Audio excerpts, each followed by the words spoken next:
Hello, Facebook. Hello, YouTube.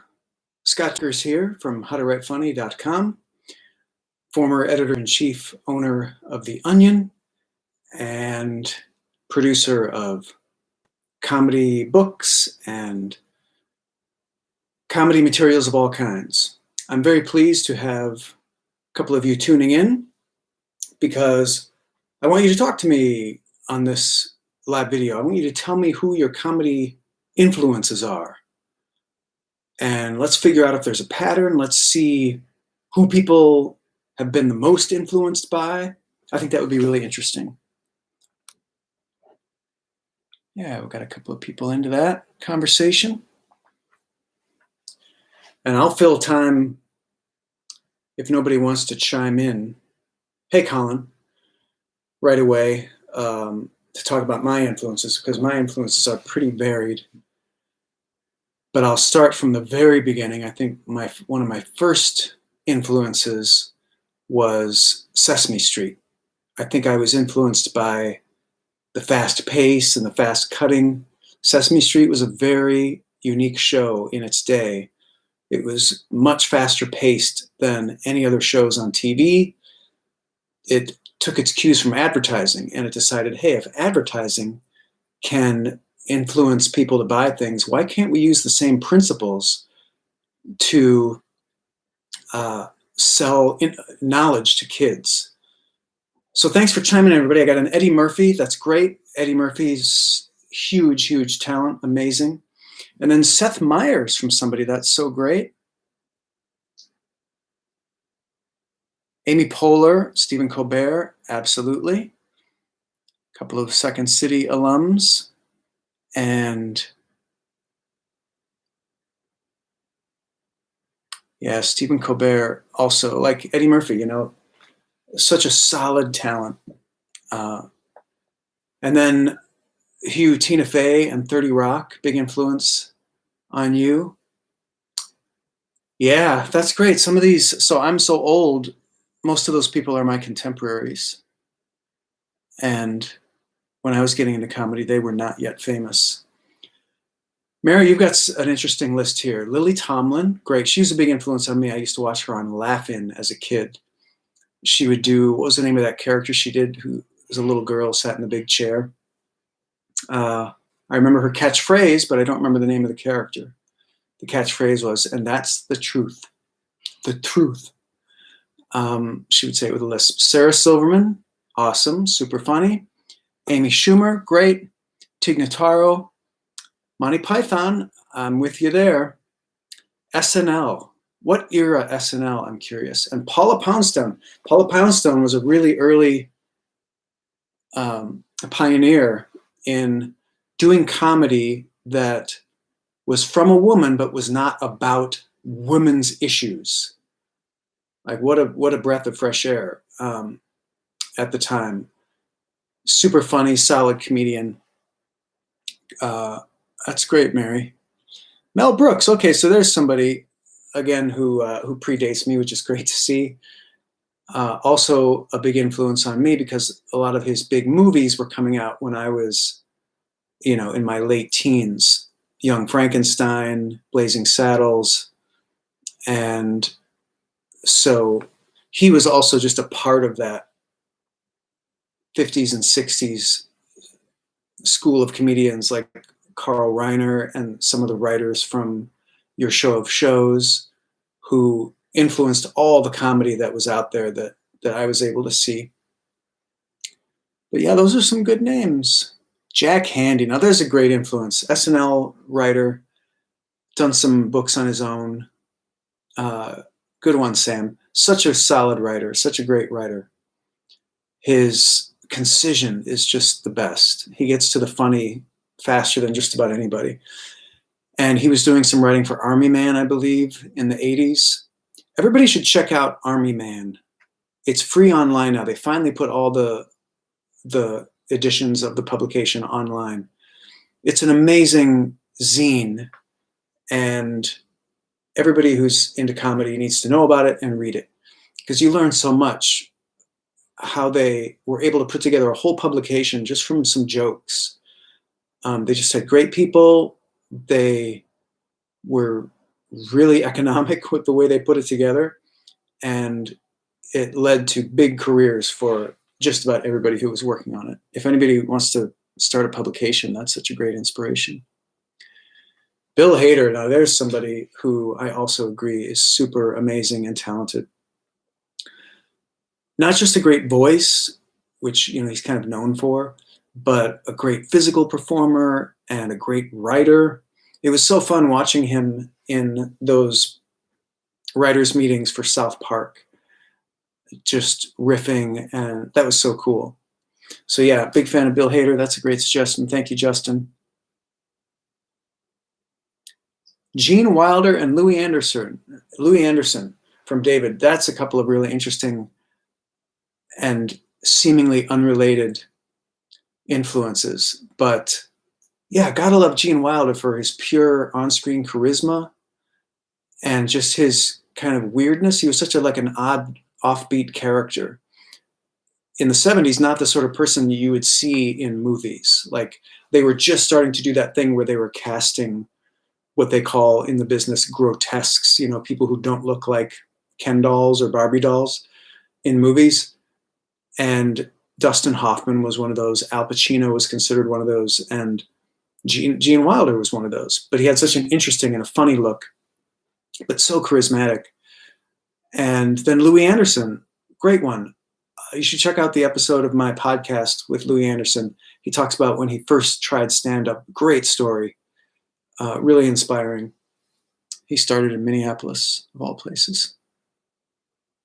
Harold Ramis. Now there's a good one. Thank you, Ryan.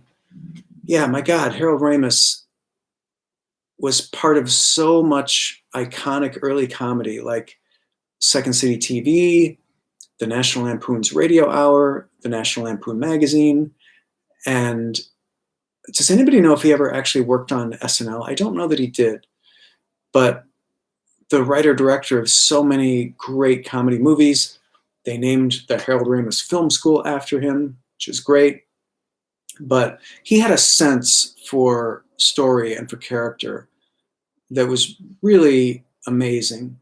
I was thinking of him as I was writing my latest book, How to Write Funny Characters, because certain comedians and certain comedy creators just had a knack, and nobody had to tell them, like, what are the big character archetypes? What are the most popular ones? What are the ones that are going to appeal to the most people? What are the funniest ones? He just knew.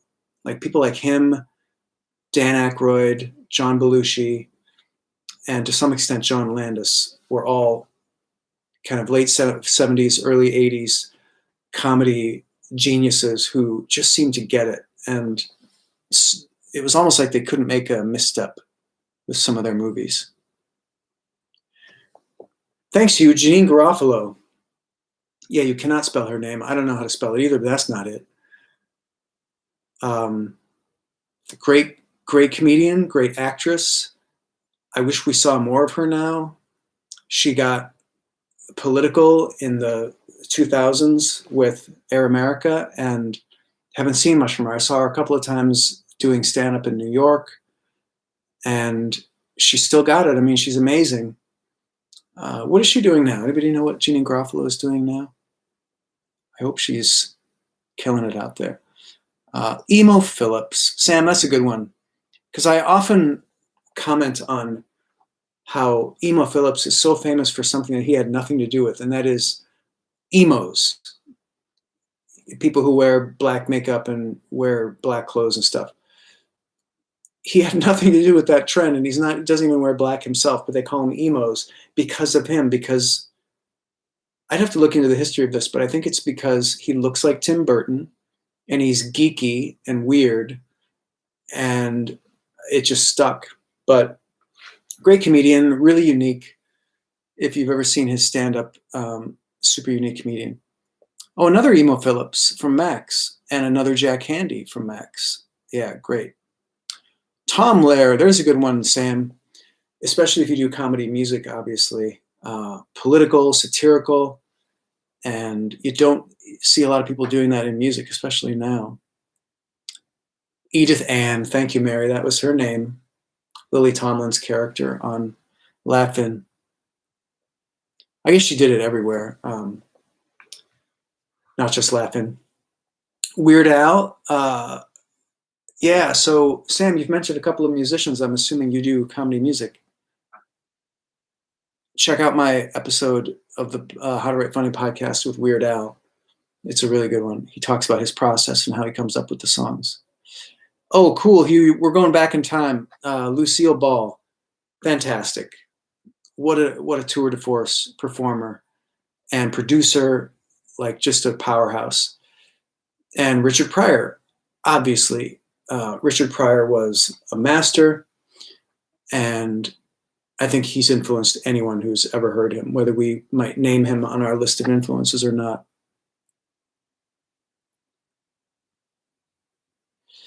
Yeah, that's what Lily Tomlin said. I'm Edith Ann, and I'm 5 years old. Chris Rock, you've got a nice array of different eras and different types of comedy in your influences, Sam. But yeah, Chris Rock, you could hardly be influenced by a better comedian and a harder working comedian. The energy that he puts into his jokes and his act is really inspiring. Bill Murray, yeah, there's a good one. A couple of people plussed that one.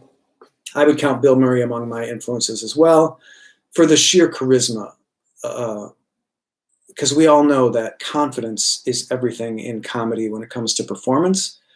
I would argue that it's also important to have some confidence when you sit down to write it.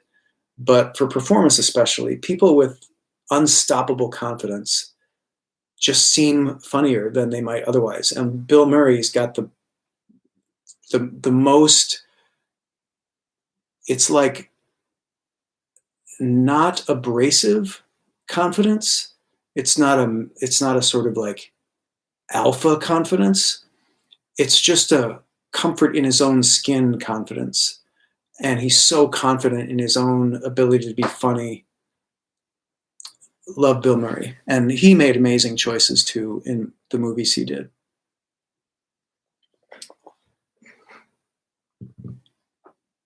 Colin, because you're saying because your act is so unique, you do stage hypnosis and mentalism.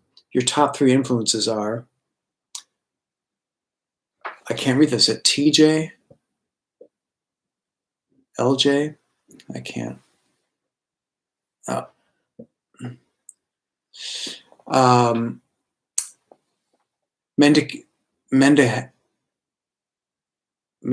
can't pronounce it. Medikahat, deceased. And I have to hit the see more button to see the rest of your message. That has not worked in the past. Yeah, I can't hit the button, so you might have to send me that again. Curious to see who those are. Hypnotist comedians on stage, that would be an interesting list to see. Yeah, Mary, I loved the Tina Fey, Amy Poehler era of SNL as well. It seemed like women had finally ascended to their rightful place next to the men who had previously seemed to be the only ones who could ever get big in comedy. And they, just were clearly the top people at SNL, and they were loving every second of it. I was in New York in that era, and I met them both, and nothing but huge respect for them. I love them.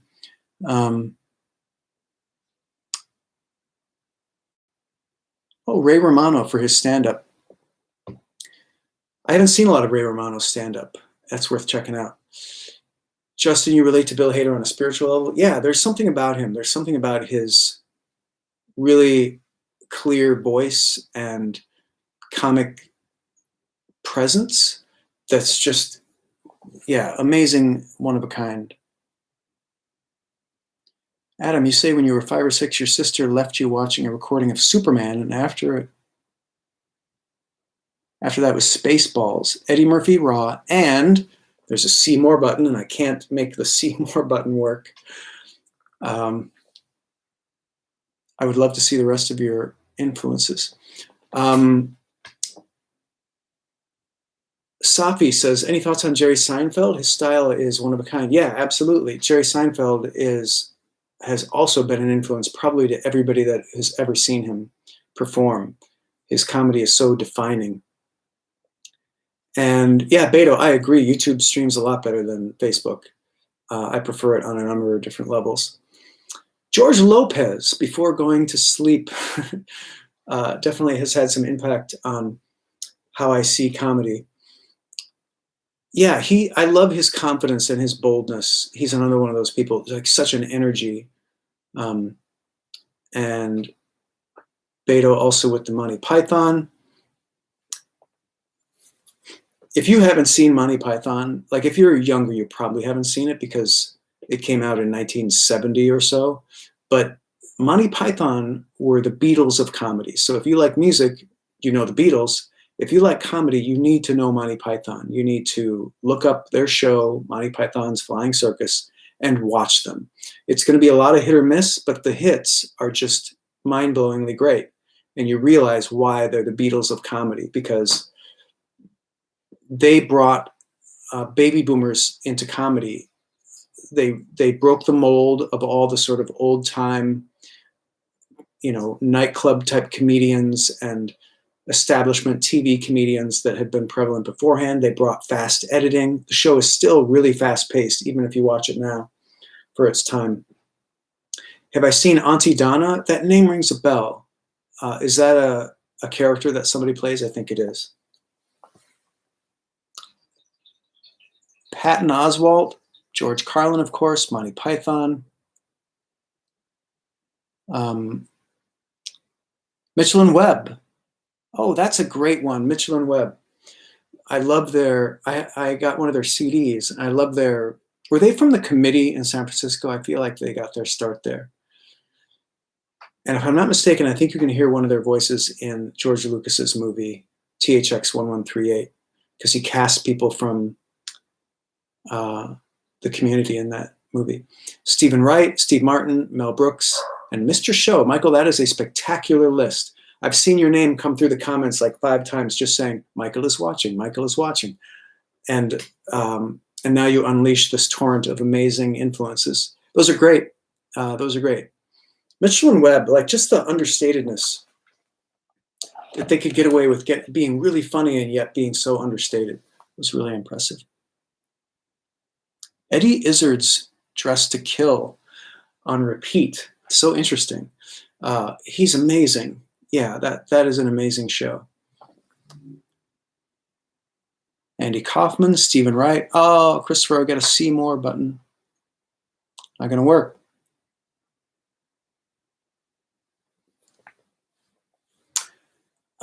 Who's a comedy troupe on Netflix? Beta, who are you talking about?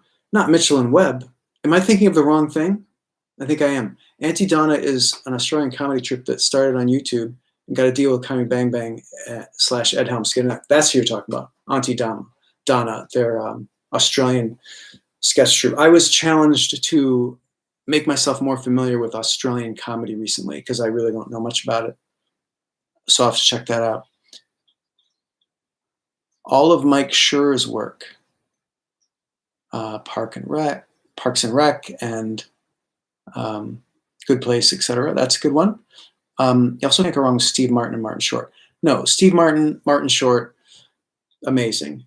I remember when they cast Martin Short on SCTV. He was a new cast member, and he was doing Robin Williams impressions. He was doing Jerry Lewis, and impressions are kind of like one of the things that they used to do on SCTV. But his were so unique, and they were so good. And again, he's one of those guys like George Lopez, just crazy energy. Yeah, I'll have to check out Auntie Donna, I guess you pronounce it. Everybody, this is fun. It's 8:20, and I'm going to have to go. I have to do a Clubhouse talk at 8:30. Anybody's on Clubhouse, you're welcome to join me. We're going to be in a big club tonight, one with 160,000 people, so it should be a really good crowd. Usually get about 10% of the people there, so that's like 16,000 people. Maybe, possibly, hopefully. We'll see how that goes. Hannah Gatsby.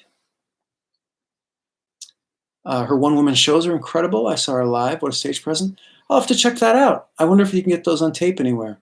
Tape, listen to me. I wonder if you can get them in the computer somewhere.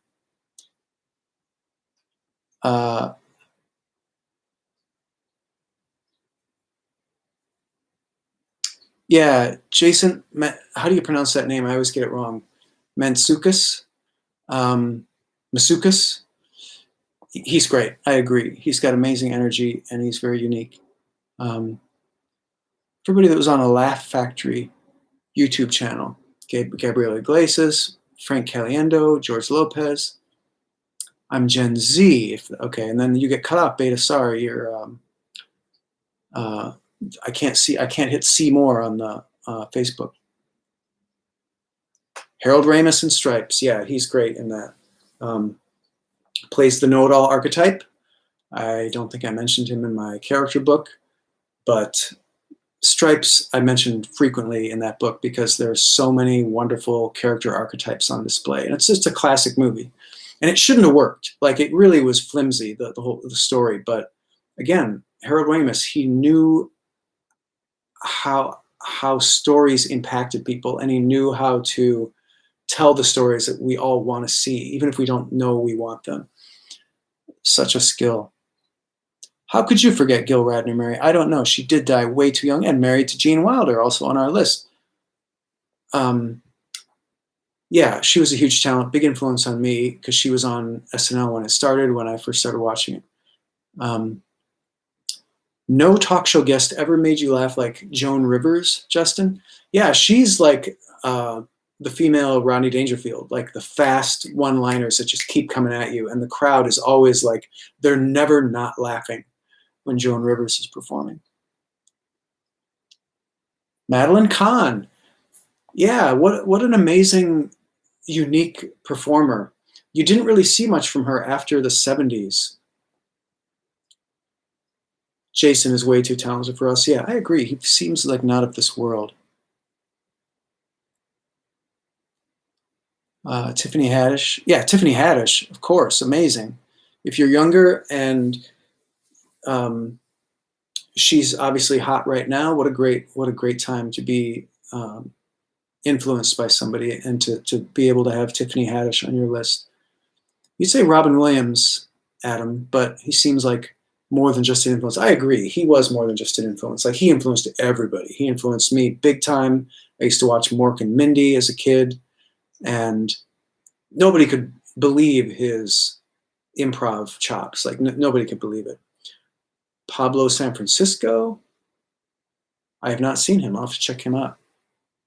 Okay, it's 8:24. I'm going to have to go at like 8:25, even though it's a fun conversation. Thanks, everybody, for tuning in.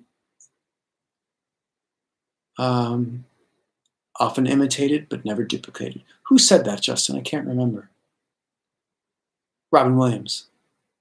You're just commenting about Robin Williams. Yeah, agreed. Jay Medicine Hat. Okay, it was a Native American hypnosis performer. That's amazing. I'll have to check him out. I love the cut to a wadded up paper towel. That should be famous. Who cut to a wadded up paper towel? Oh, that's not a wadded up paper towel. It's a piece of mail. Is that what you were talking about when I accidentally switched? It was, I flipped the camera and I was showing the wall behind me and there's like a stack of envelopes. That's mail. Anyway, maybe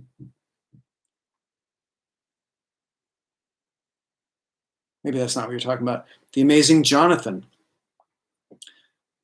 A magician does a lot of prop comedy. Yeah, I've seen The Amazing Jonathan. I like him quite a bit.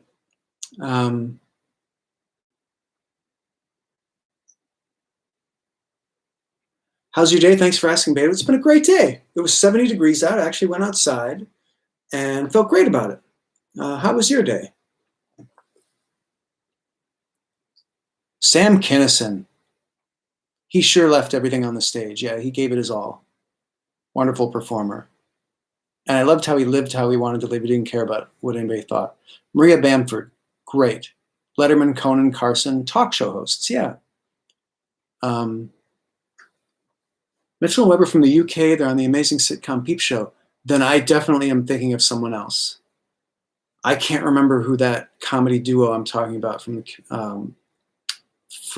and it's not the Community, it's the Committee. That's the name of the improv troupe in San Francisco from the 60s, the Committee. Mitchell and Webb, of course. I've seen their show. They do the wacky hospital sketch that I referenced in my book. Totally spaced on their name, Michelin Web. Yeah, great, great shows from the UK. Bob and Ray, of course. Firesign Theater, James Thurber, PG Woodhouse, SCTV. Going way back. Thank you, Carl. That was good to hear. All right, now it's 8:27. I really got to go. Thank you so much, everybody, for chiming in. It's been great chatting with you. Feel free to leave more of your influences in the comments.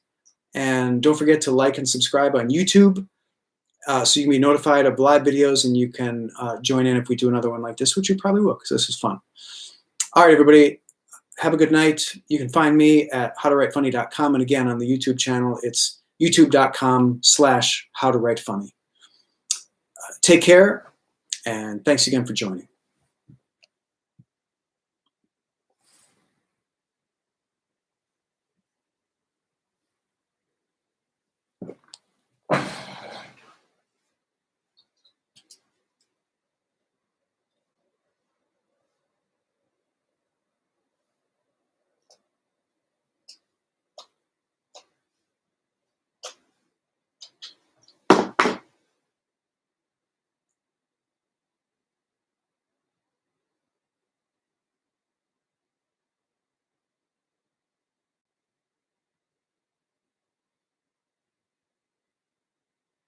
Hey, Victoria. Yeah, I'm ready to go. I am going to pitch my course to the group tonight, but I want to maybe tease it for most of the call, saying check my profile and follow me and find a link for a special discount on my signature course. That's what I'm going to do. It's like a discounted course off the regular price, and I'm going to put the link right on my Clubhouse profile page. I hope that works because I'm going to try to do that right now. Alrighty, talk to you soon.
Please leave your message for 3125.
I'm great. Hi, Victoria. It was lovely hearing you sing during the music before. I think that was you singing. It sure was. You're just lying. You're making that up. You were singing right along with that song. Oh yes, I'm sure. I'm sure I was in my secret heart of hearts. Belting it right out.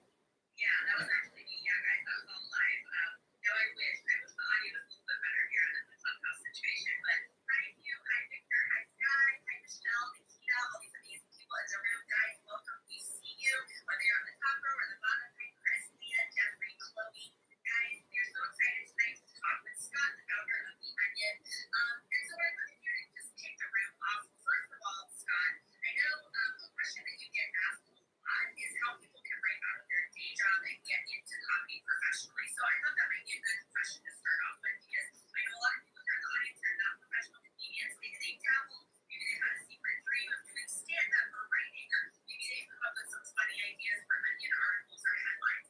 So what advice can you give to anyone here, any of our listeners, in terms of how they might think about breaking out of their day job to get into comedy more professionally?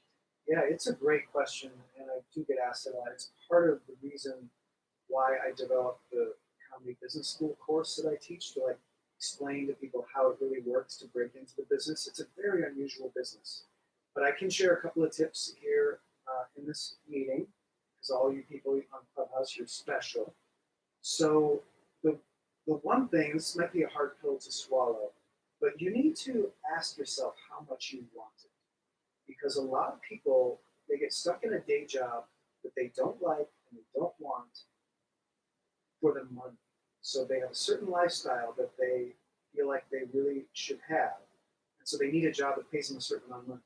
Most of the people I know who succeeded in comedy wanted it so bad they were willing to live in squalor, cheap apartments, several roommates, crappy job where you get paid minimum wage, but you don't have to burn your energy. Like you can check your brain at the door and have plenty of energy for doing comedy afterwards. And just put all your effort into the comedy and less into your day job.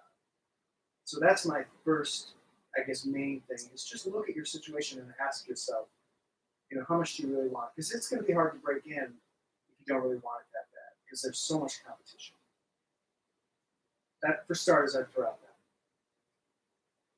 Awesome. Well, thanks so much for sharing that with us. And guys, again, if you're just joining into this room, this is How to Write Money with the co-founder of The Onion, Scott Dikkers. So tap on his profile if you want to learn more. He also has a website called howtowritemoney.com.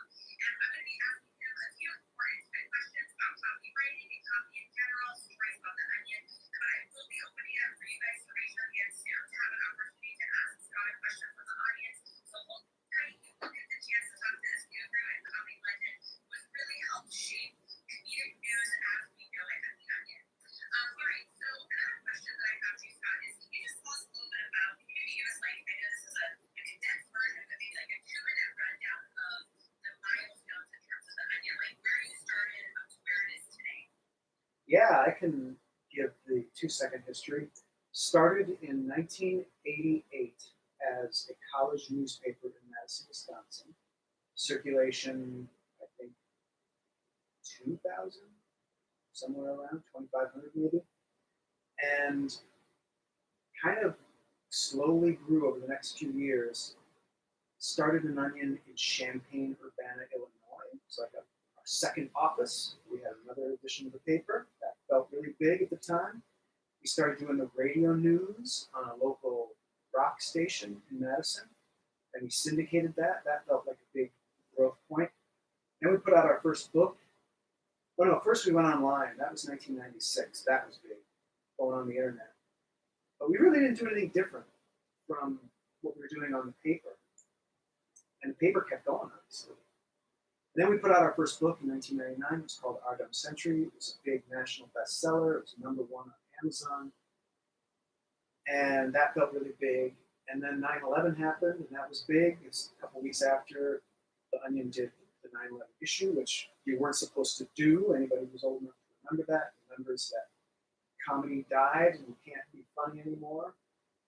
And so that felt like a milestone. And then we started doing video in the mid-2000s, also a big milestone. And then losing the print, that was about 2012, 2013. 2014. Sad, big milestone.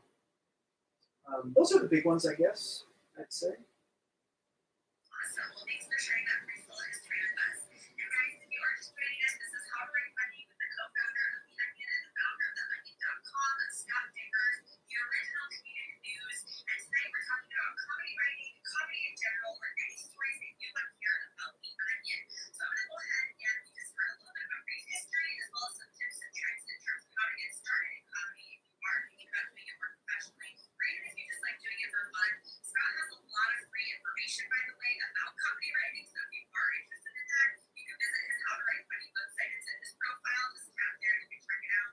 But I'm going to go ahead and open it up to questions from the audience. So guys, you can keep your questions just really simple and clear and to the point. You can just ask no self-promotion or pitches as you come to the stage. And yeah, Scott will answer your questions 1 to 2 minutes each, and we're really excited to open this up. So I'm going to go ahead and turn the hand raising on. Give me 1 second here.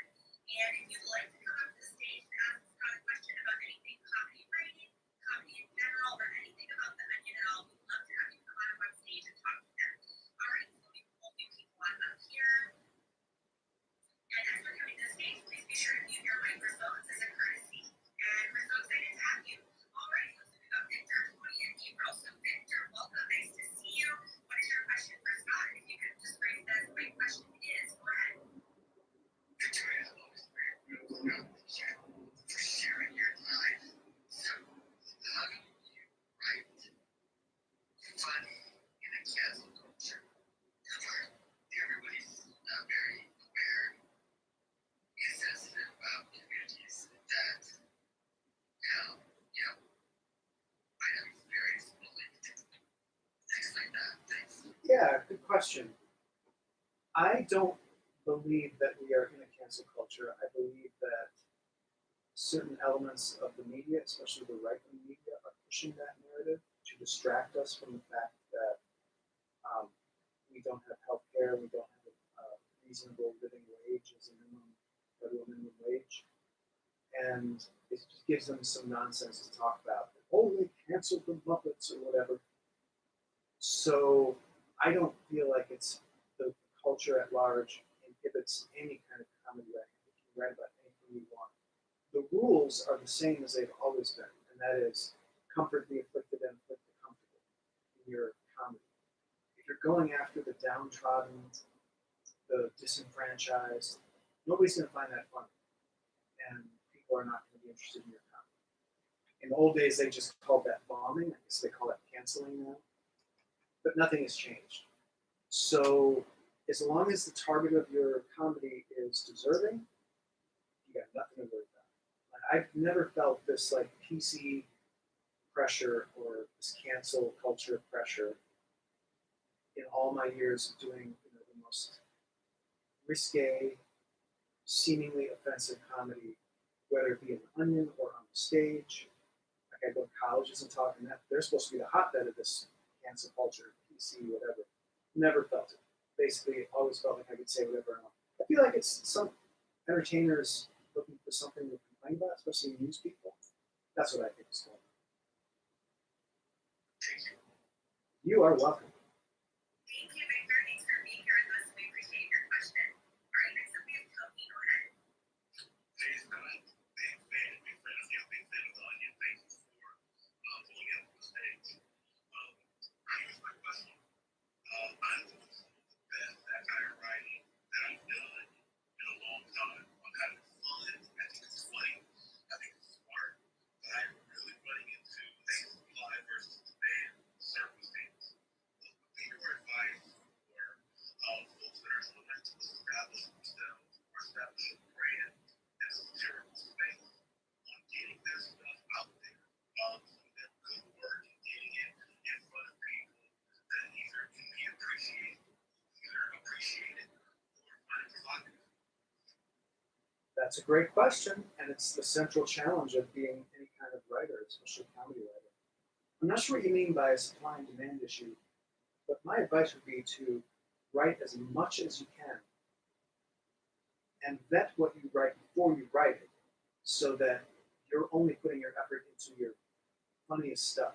Make sure you have a little feedback loop you can run stuff by. Make sure you're putting your best foot forward. And then do as much of it as you can and get it on as many different platforms as you can. That's really the key. It's kind of saturation.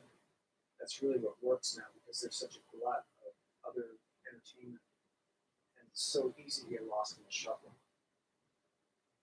That'd be my prescription. Short answer.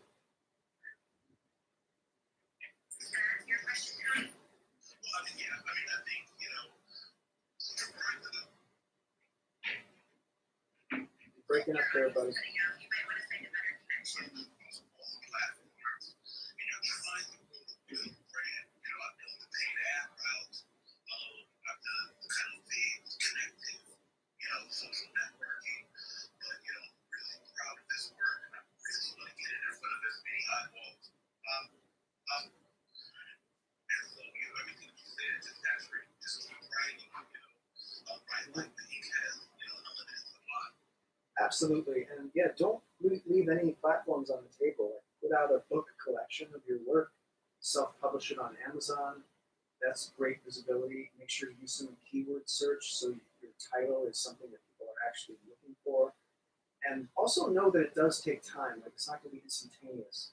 It took The Onion 8 years before it made any money doing satire. So, but it's good that you're doing good work while you're building the audience, because then once you break through and you start gaining an audience faster, they're going to be able to discover your archives, and it's going to be this rich well that it's going to be such a wonderful time for anybody who discovers you. So keep it up. Awesome. Thank you so much for that question, Tony. We really appreciate you being here. And if you guys are just joining us, this is How to Write Funny with the founder of the original comedic news at theonion.com, Scott Dikkers, and I'm your host, Victoria Elena Nones, musical comedian and founder of Women in Comedy. And we are partnered with Francine and Ed's OG Club tonight, so be sure to tap on that cute little green house to check it out. And guys, we're talking about comedy writing, comedy in general, or any stories that you want to hear about the Onion. So please feel free to raise your hand if you'd like to come up to the stage. We would love to hear from you. April, go ahead.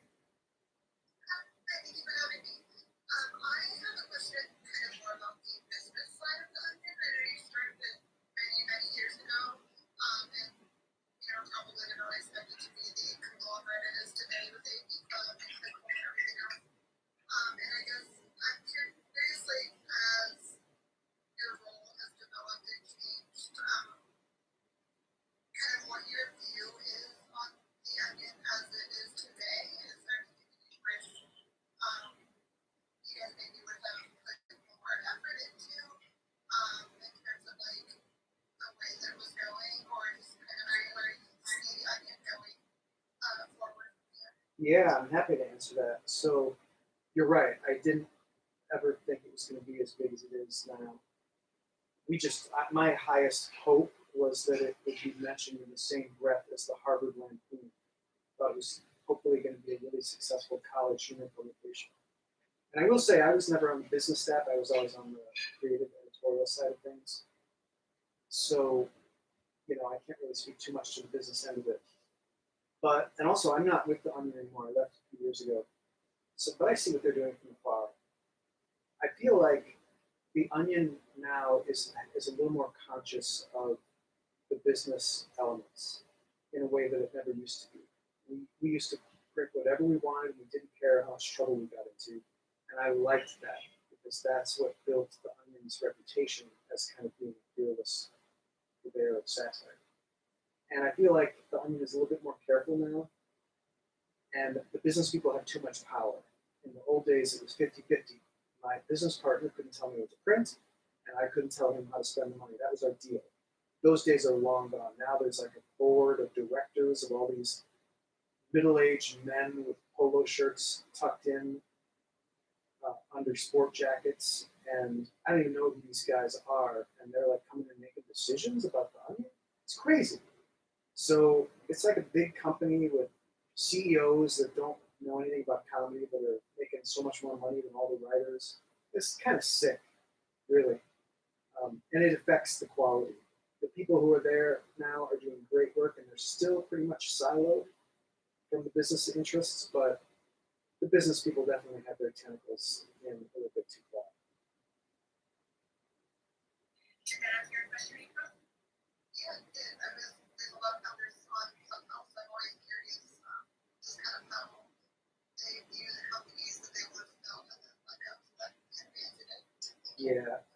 to give a part two, I think any founder of any company is going to have the same feeling that I have, which is like your company is like your child, and you're super proud of it. You want it to do well, and when it grows up and leaves the house, i.e., you sell it or eat it, whatever, you're always going to have a total soft spot for it. You're going to love it. You're going to be so proud of it. But you're going to be disappointed when it does something that you think is, it could have been a little better, you know? So the Onion is like my former infant that's now like out of college and getting married, and maybe made a bad decision on the house they bought. That's kind of the analogy I go with.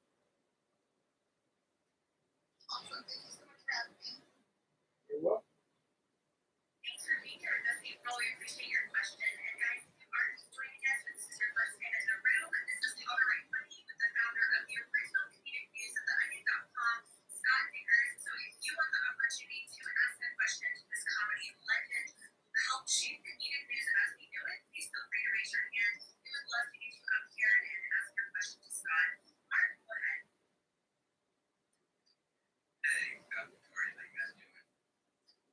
Good. Hi. Thanks. I just wanted to know, some of my favorite parts of Early Onion was just how sort of grab bag type the articles were. It was just like a little bit of everything, and it's all great. I love wordplay when you would just throw in something like new envelope, which is envelope, and Supreme Court rules. It's like, wow, where did you guys come up with this thing? But my question is, I like the Herbert Cornfeld column, or, so as the Onion evolved into different media, how do you deal with those different elements? How do you put, did you have to put them aside? Did you have to transform them into new forms? And how did you deal with that? That's a good question. I appreciate your knowledge and appreciation of those early Onion like quirks, the funny columnists like Herbert Kornfeld. That was written by Maria Schneider, by the way, and was a delight. But the Onion still does that stuff. It's harder to find now because the website, like the Onion was sold to, I don't know who owns them now, like some kind of capital group. But the website was put into this mold that they use for Gizmodo, and we always were really careful about the website and how we designed it so that it would look like a news website and people could find everything. But I feel like a lot of the weirder, quirkier things that the Onion does are harder to find. And also, a lot of them, they go into clickhole now. So the Onion can be a little more straight-laced. Yeah, I like that stuff. I like the experimenting. So no effort was really made to like adapt or change to any new circumstance with that stuff. I think it's been a little bit of a battle between the writers who always want to be experimental and have fun and do cool, weird things, and A, the business people, and B, the idea that the Onion is like this hallowed institution that can't be changed. It's like a museum piece. I hate that thinking. It stifles the creativity immensely. So in a way, it's handy that there's Clickhole now because then there's an outlet for the creative energy in the Onion office to go into something that there really are no parameters or restrictions on. Though on some level, I think parameters are healthy in comedy usually. I remember one time, there were a lot of fake type of ads. That was actually a real ad on, I think it was the first Star Wars prequel that was up, like above the fold at the top of the website. And then right under it, there was like a headline mocking it. Like, I can't believe we actually are running ads now. That's wonderful. Yeah, that's how we felt when the ads first started happening. They were intrusive and we didn't like them. And back in the day, like we could make fun of them and the business people couldn't tell us not to. Now I feel like that wouldn't fly. It's too bad. Finance takes over the world. Yeah, Yeah, the bean counters always end up taking over, and they make more money than any of the writers, which is such a tragedy. Hashtag capitalism for the win. That's right. Did you feel like you got your question answered? I do, but last time he intimated that I should kill myself, so I get like 1 out of 10. I don't remember this. What? 5-star Yelp rating on here, so we have a 5-star system, so you can give them your Yelp review now. But would you choose 1 star out of the 5 then? 1 star. Great. Yeah, that is based on a false accusation. I've never. did I suggest that he kill himself at some point? I don't know.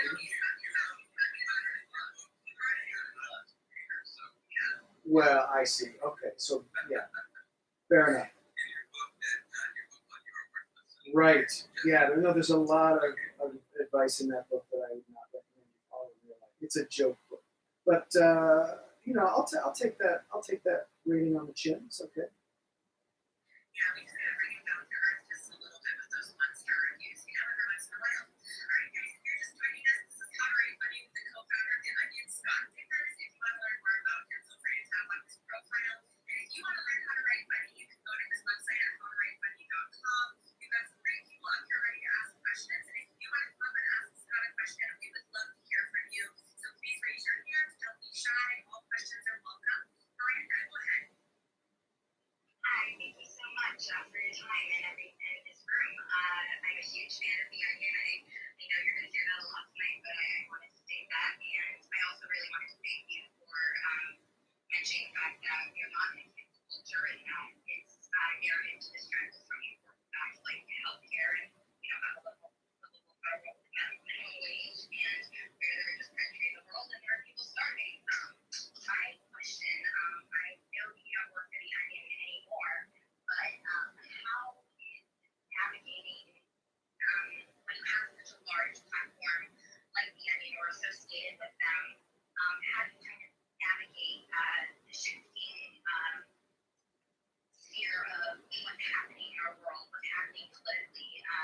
There were so many times, the last couple of years especially, where people were sharing articles, news articles, and you would have to reread the headline and people would comment, and I would comment myself. I could have sworn this was an Onion article. The news is just getting so ridiculous and unbelievable, and I am a huge fan of comedy. I think it's so necessary for life and for keeping us all going.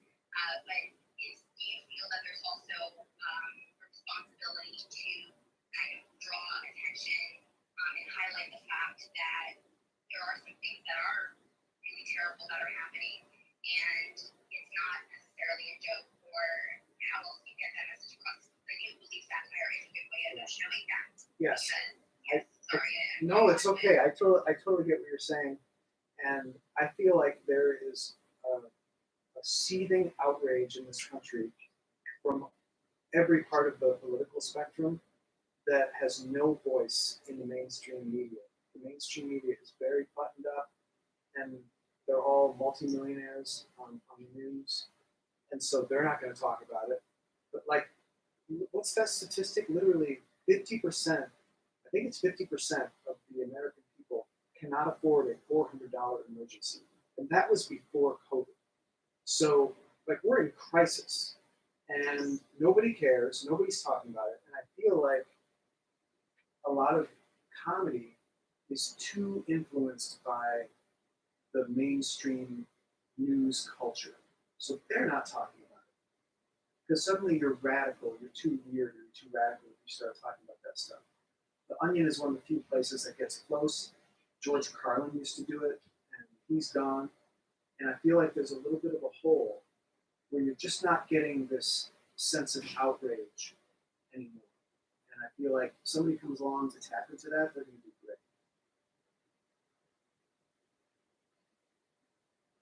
Does that answer your question, Miranda? Yes, I definitely would love to keep talking, but don't want to take up more time and space. I really appreciate that. So thank you. Well, why not take up some more time and space? I mean, men do it all the time, honey, so, I'm just kidding. Thank you so much. I appreciate that. What star rating would you give Scott's answer?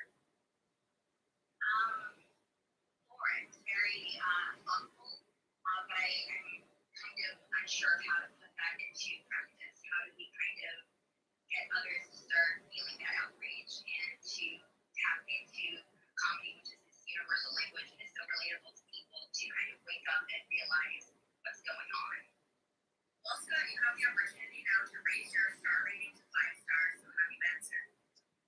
Yeah, by solving this horrible problem. So you can definitely seek out comedians or comic voices that you feel like have that and support them. Conor O'Malley is really close, and like I said, I think The Onion is really close as well. And know that like this situation is going to change. Like comedy is cyclical, and it's kind of like fashion. It's like it goes through stages, and some voice will emerge. Like I remember when Stephen Colbert's show did the Colbert Report, it had a sense of that outrage. It was using irony, character irony, to communicate it, and it was huge. I don't know if anybody remembers how huge that show was when it came out. It was tapping a rich vein of outrage in the state of our politics and our media that nobody else was touching. And they could do it because they were doing it subversively and not hitting it right on the nose. And it's hard to do that. Colbert is very talented, very skilled comedian and performer, so he knows how to do that. But not everybody's going to be able to step up on a stage and do that. So somebody else will come, and it won't be long. I don't think it'll be long at all. Awesome. Does he get 5 stars now? Yes, he does. And thank you so much, Victoria, for telling me to take up space. We need to hear that more, and I really appreciated that. Thank you, Scott, so much.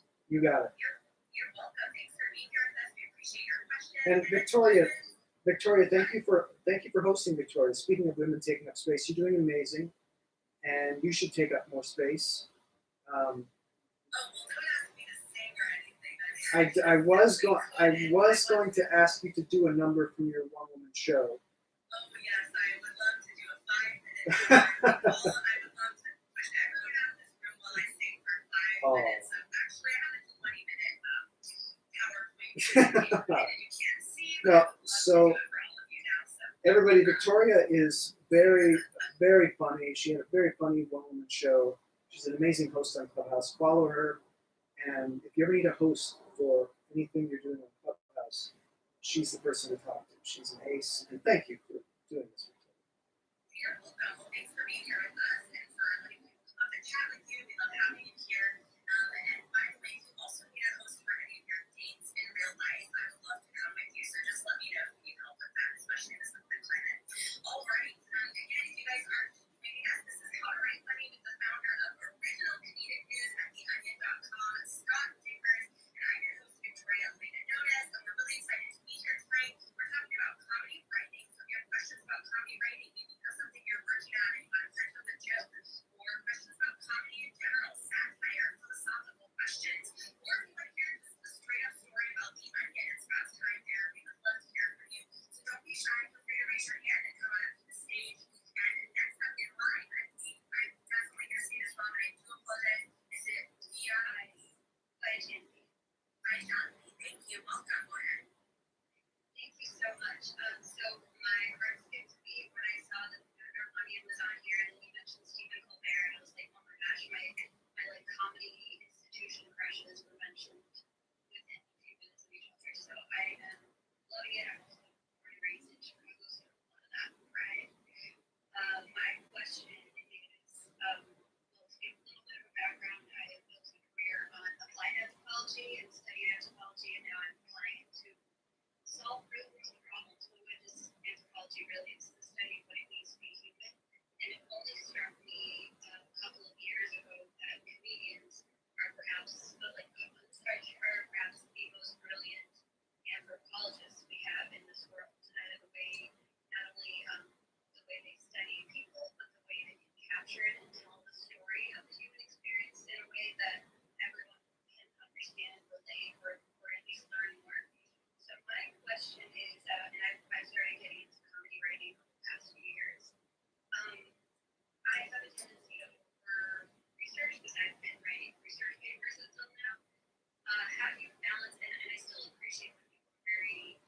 culturally sensitive, well-informed, etc.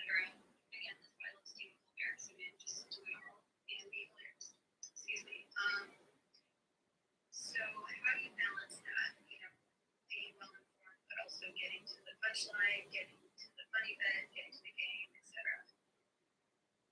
Yeah, happy to muse on that. I don't know if I know the answer, but first I just want to say evolutionary psychology is one of my favorite things.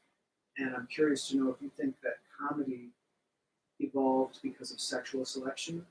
That's my theory, or was it something else? Oh, that's amazing. I mean, I'm sure it's a number of things. There's always the myths and stories that we tell to pass on our culture, our heritage. So I think that's one part of it. But yeah, sure. But it's not like you don't need Smart and funny, right? yeah, but you don't need it to survive. Like it's a frivolity at the end of the day. So it strikes me as similar to like peacock feathers when you get right down to it. But that's just my theory. I'm no scientist. You probably know a lot better about it than I do. But as far as like how you balance knowledge with, being entertaining and funny, I think it's going to be different for every performer, every writer, how they do it. But one thing that's really easy to do is to forget the entertainment part and just do the like soapbox and just spout your opinion. That's so easy. That's what editorial writers do. They just say their opinion on the nose.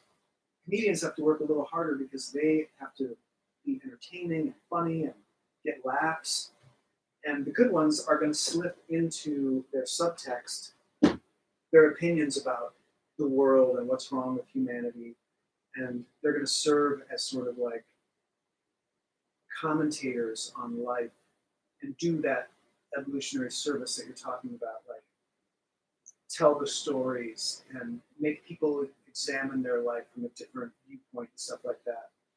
It's really hard to do. It's like it takes a lot of really hard work, and it just doesn't come easy. It doesn't come naturally.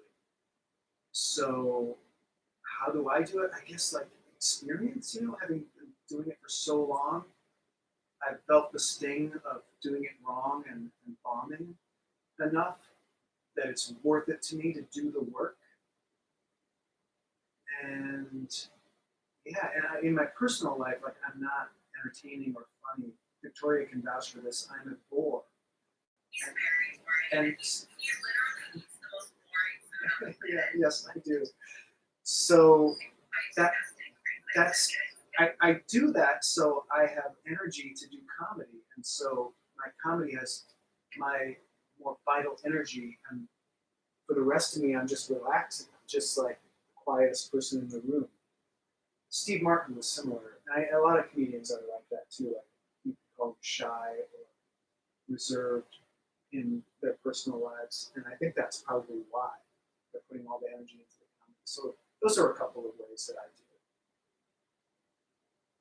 I like that a follow-up.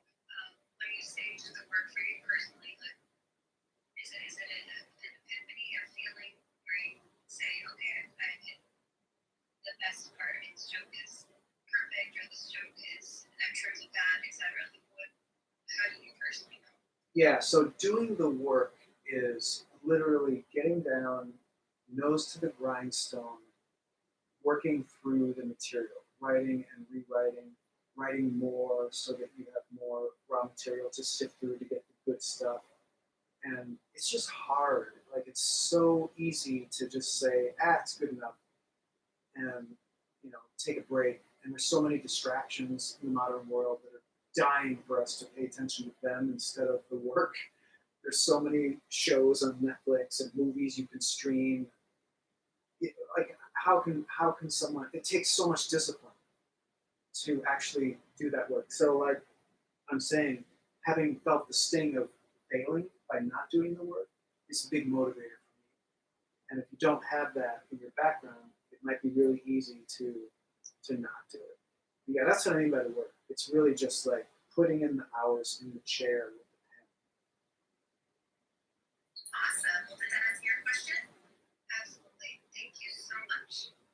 Thank you. And I wish you could pronounce your name for us one more time, because I remember thinking it was cool, but I can't repeat it for the life of me. It sure is. Mine too. That's fantastic. What is the origin of that? It's just got the Indian name. Awesome. Well, thanks for joining. Thank you again to you. We appreciate you being here and thanks for your question.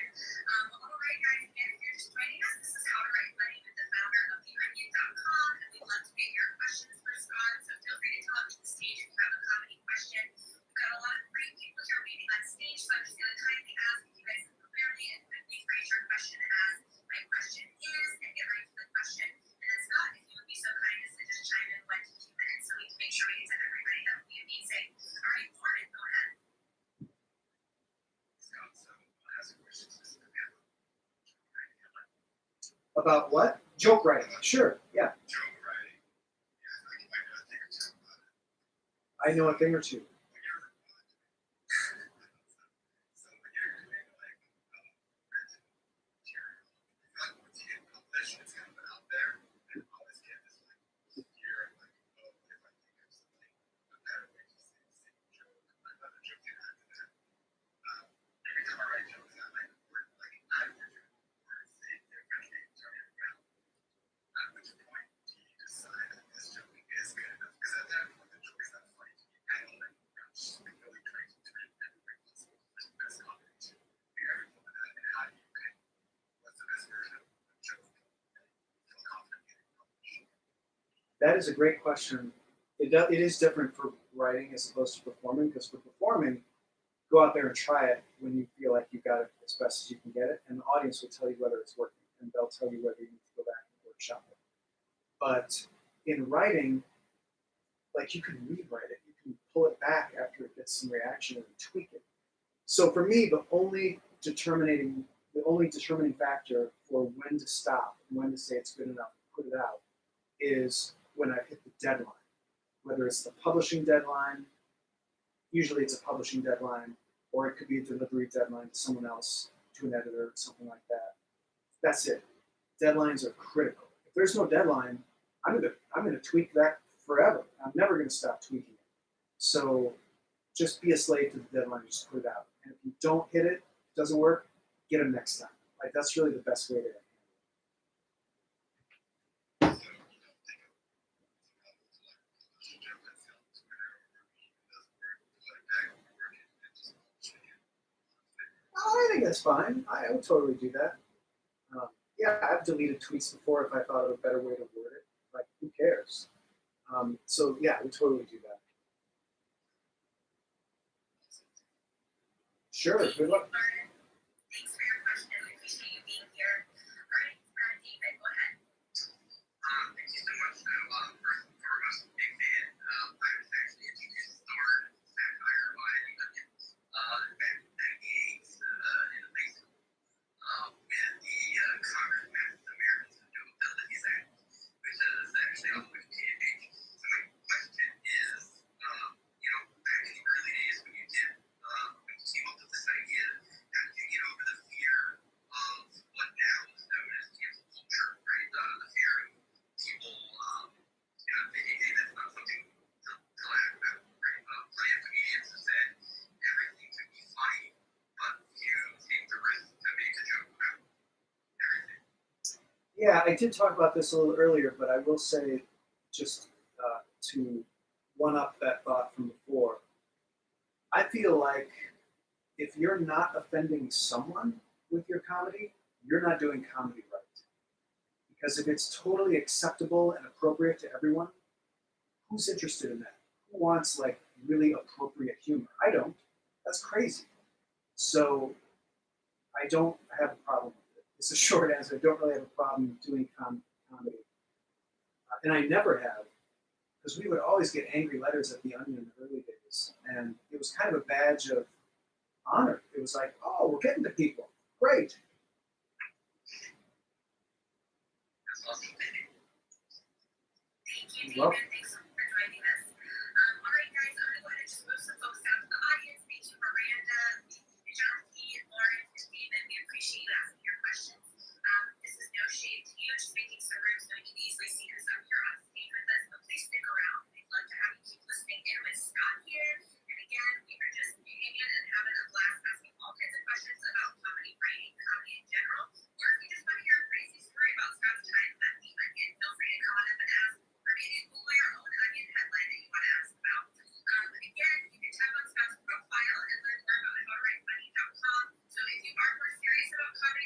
actually has a course that you can go through as well, which is a really fun way to learn comedy. So if you're stuck at home and that's something you want to do, I definitely would say check it out.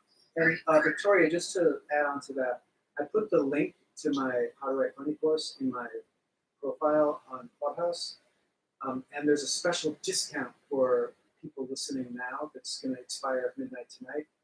And I just threw that together today. I wanted to put it out there because a lot of people in the past on Clubhouse have asked about that course. It's brand new. It's 2 weeks old, and it's going to be out there for like it's a $300 course. I think it's $247 or something with the discount. So that link is right there in my bio. Alright, so if you want to learn comedy, go check that out. And again, guys, thanks so much for being here with us and for joining us. And if you have a question, feel free to raise your hand and come on up to the stage. And again, we have many people to get through, as you can see up here. So please just get right to your question. If you can, just say my question is, and welcome, Kurt. Go ahead. All right, well, thanks for having me. Great room. So, Scott, one of the things I love about the onion is that oftentimes you have to do a double take. Like, is this real or is this not real? And I wanted to know, like, are there times when people take that too far? And I will use a specific example. So, when I was getting my PhD, there's a textbook compensation. The fifth edition, won't say who the authors are, but the onion was referenced in there as a compensation. They said it was from the brightly colored uniforms boost employee morale. So you actually got referenced in a textbook. That is delightful. I wish I knew. I wish I. I wish you weren't. I don't know why you're not saying who it is, because it would be lovely to know that. What was the Nicholas Buchanan fourth or eighth edition, excuse me, of compensation? So, Wonderful. Thank you. So is that an issue that people have, particularly with the onion? That's Stephen Colbert earlier, is that where they can't separate the comedy from the truth? Well, it's not an issue for me. I think it's really funny when people believe the onion, especially people who should know better. But remember that we live in a world where the majority of people believe in things that are not true. Like most of us walk around in day-to-day life believing in angels or gods or devils or conspiracy theories that have no basis in anything real. So it's not really that unusual that people would believe an onion story. But we've tried, like the whole history of the onion, all we've ever tried to do was communicate, hey, you can't believe everything you read. That's like if you had to reduce the onion's core message, that would be it. So it's been a dismal failure since so many times the onion is believed by people like, my God, if you're putting a textbook out, do a Google, like figure out what your source is. That's just lazy. I literally wouldn't believe anything else in that book. I didn't, and I did send the publishers a note, but Oh, good for you. never heard back from them. So there you go. Well, they're making their $80 per textbook, so they don't care. With that, I'll sign out. Thank Thank you. you. Thank you, Kurt. Thanks so much for being here with us. We appreciate your question. All right, next up we have my friend Rachel. Hi, Rachel. Go ahead. I hear Scott, it's so funny. I wanted to know what accomplishment you're most proud of, and I was listening to Kurt. What headline? Most people, I mean, people are gullible, and I'm gullible, but what headline was most people? Yeah, that's a good question, and there are a few contenders, but I think the winner was a headline about how the current year's homosexual recruitment drive was nearing its goal. And it was all about how school teachers in elementary school and people from regular life, people on the media and TV and stuff, were trying to change everyone into being gay or lesbian. And this year the numbers were looking good. They converted a good number of people. And so many like right-wing church groups got a hold of that. And it was just playing into their stupid theories, so it makes sense. But so many of them got a hold of that as evidence. They held it up from the lectern when they were giving their sermons, saying, "See, they're corrupting our youth," and that was a real joy when those people believe something and act like idiots. Like there's really nothing sweeter. That's bananas, and that had to be so satisfying. Thank you for that process. Yeah, it's hugely satisfying. Thank you, Scott. Yeah, there's so many great headlines and so many great articles that have been written over the years, and it's been a wild ride for sure. So again, if you are just joining us, this is How to Write Funny with the co-founder of The Onion, Scott Dikkers, and I'm your host, Victoria Elena Nones. And today we're talking about comedy writing, comedy in general, or any stories you want to hear about The Onion. We've got some more fun folks up here on stage, so go ahead and ask your question. Ju, go ahead. Hi, okay, so my question is about how to tell if a joke is expired. And basically, I love topical comedy, and I made an animated series where I joke about news stories. But news cycles are so quick, it's hard to tell. Like, how do I assess if a story is already past comedy? If that makes sense. Yeah, I get what you're saying. Like, is it relevant or whatever? And there's a real easy fix for that, and that is just keep producing new material and don't rely or rest on anything you've written in the past to be like front and center. That would be my top advice for making sure that what you're doing is relevant. If it's always new, then you're good. But are you talking about coming up with something new that you're not sure is relevant anymore? Yeah, because I'm doing an animated series, there's a lag. Yeah, you have a big production lag there. So that's tricky. I mean, it's something that we used to do at The Onion. People would always comment that we did it well. So let me see if I can reverse engineer that and explain how we did it. I think the main way is that we always would do a gut check and check what we thought about things, because that never goes out of date. What do you think? How are you feeling? What's on your mind? And it also isn't tied to any news cycle story or any current event or anything that's necessarily related. It's genuine, it's authentic, it's from you, and that doesn't really expire, at least for a while. So that'd be my main tip. I love that. Thank you. Thank you. Thanks for being here with us. We appreciate your question. All right, next up we have Bill. Go ahead. Hi, Scott.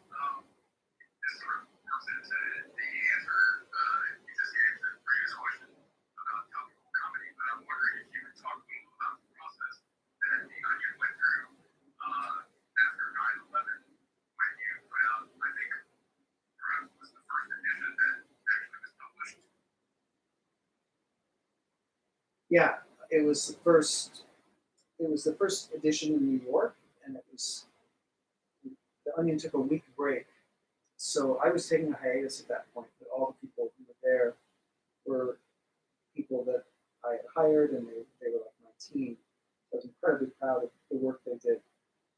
And the thought process was they were thinking about 9/11. That's all they were thinking about.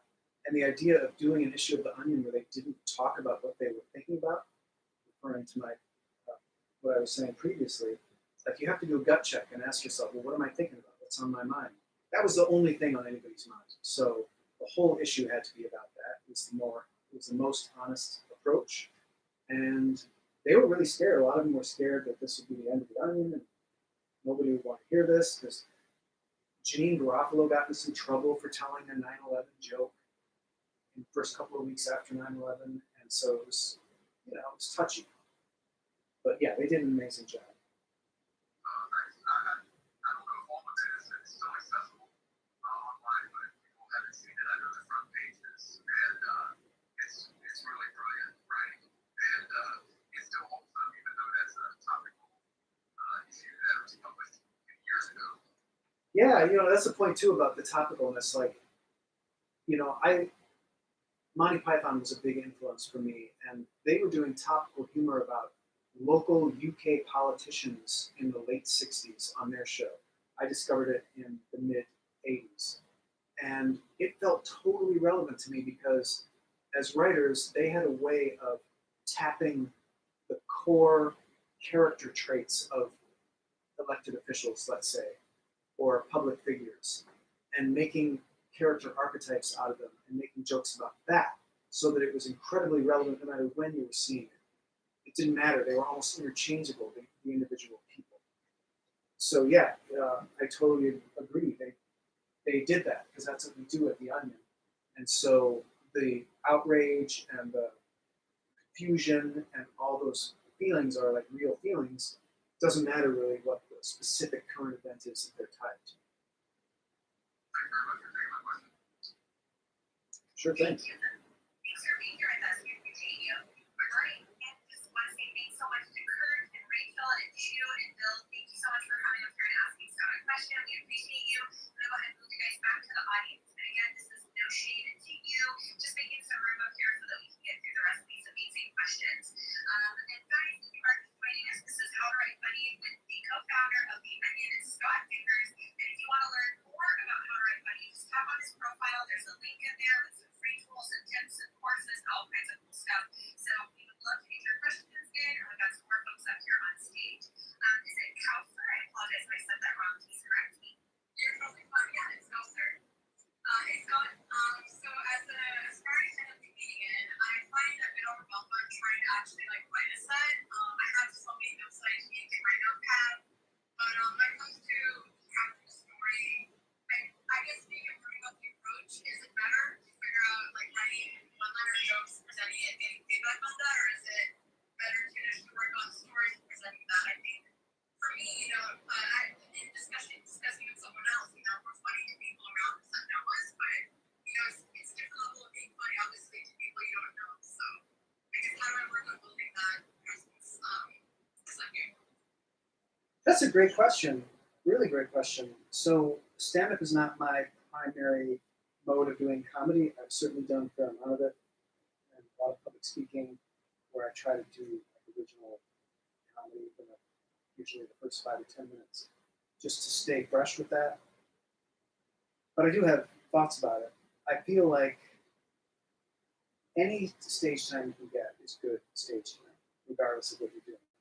Because so much of the art of stand-up, as I'm sure you know, is all about handling yourself on stage.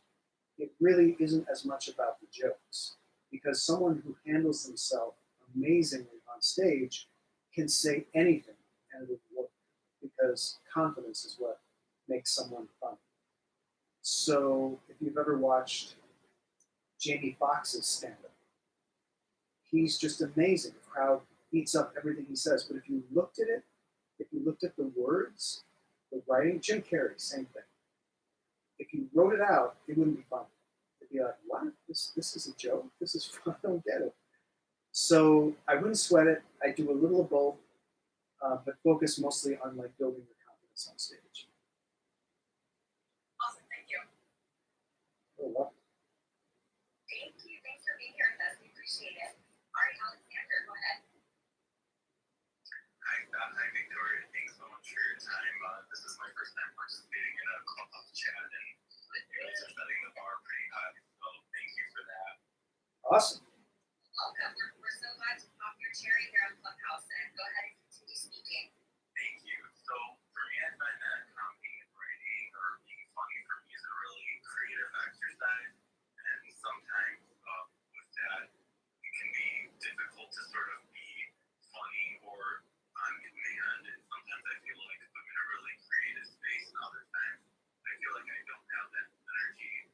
How do you maybe like encourage your writers to keep those creative juices flowing, or how do you do that yourself?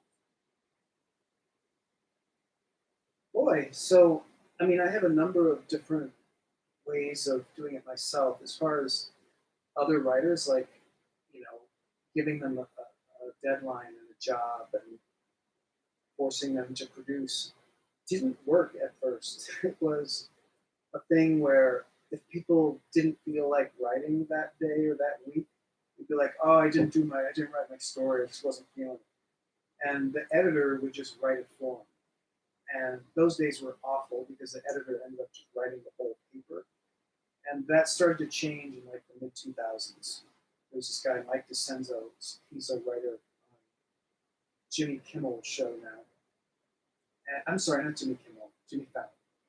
And at least he may have left. I think he may have left. He was there for a long time.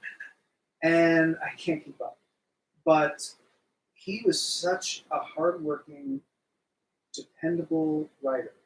He came in and like turned in these amazing first drafts that were in really good shape at every meeting. And all these old time writers who were so used to being lazy and not turning anything in were like, "Ooh, I guess the bar has been raised." And the culture changed after that. He really came in and like, changed the culture. But for me, like if I don't have that, I'm not in a group or whatever, like just keeping my motivation up and keeping my desire to write up. One way to do it is do the morning pages exercise. You can't go wrong with that. And the other thing is just come up with some kind of imposed artificial or external deadline that you have to meet. Like make it real, make it something that you're really going to suffer if you don't make the deadline. You'll produce. Like that's the only thing that's ever got me to produce any work in my whole life is knowing that it was due. Thank you. That's great advice. Sure. Thank you, Alexander. We appreciate your being up here with us. All right, is it Christina? Go ahead. Yes, hi everyone. Hi Victoria. Hi Scott. Okay, so my question is for a complete comedy novice, which is me. How do you kind of like figure out where you actually belong in comedy? Like, for example, I have been studying various comedians and studying like their stand-up styles, et cetera, et cetera. And, you know, I'm going to order like Jerry Seinfeld's book, and I have plans to do like an improv course in 2020, but we all know what happened last year. So I guess my question is, how do I kind of like hone in my comedic abilities or comedic writing abilities? If that makes sense. Yeah, I think I get what you're saying. And it sounds like when you say like your place in comedy, I think you're talking about like what's your comedic persona? Like how are people perceiving you? And that's something that there are a few things you can do to like try to do that quickly, but it is something that usually takes a long time where you get comfortable on stage, you start to see how people perceive you and what they expect from you, and then you fill that gap and you give them what they expect to a certain degree. And you can speed that up. I just put out this book, How to Write Funny Characters, that lists the 40 prominent character archetypes, and all the best stand-up personas fit into one or a combination of those archetypes. So if you kind of have an inkling of who you are and what your persona is, I would recommend checking through those and deciding, I get it, I'm this one and that one, kind of a hybrid, or whatever the case may be. Okay, awesome, awesome, thank you. And then one last question, like what, like you mentioned stand up, and I think possibly one day I could want to do that. I know that I probably could, right? But what if you kind of really want to be like behind the scenes, like some kind of like writer? Do you need to go on stage? Like, is that kind of like an initial thing that everyone should do, or what do you think? I think every comedy writer should go on stage. All the best comedy writers and the ones who succeed the fastest are the ones who also are on stage. And the reason is they're exercising a completely different muscle on stage than they are in their chair in their house. And so they become more well-rounded, and you learn so much from one that applies to the other. Your skills build in both. So I'd recommend doing all kinds of comedy. I recommend writing it, performing it, making videos with it, anything you can think of. It's all going to help you achieve what you're trying to achieve faster. Okay, awesome. Thank you so much. I appreciate that advice, and thank you for allowing me to speak. Sure. Thanks for being here with us. And I love your profile pic, and I see you also have your party hat on. So welcome to Clubhouse, girl. Get your party on. I'm sure you'll be a Clubhouse addict in no time if you're not already. Just make sure you're only starting the purest Clubhouse. You want the best experience. Absolutely. Thank you so much for the warm welcome. Yes, welcome. I know. It's so fun. We love it here. So thanks for being with us.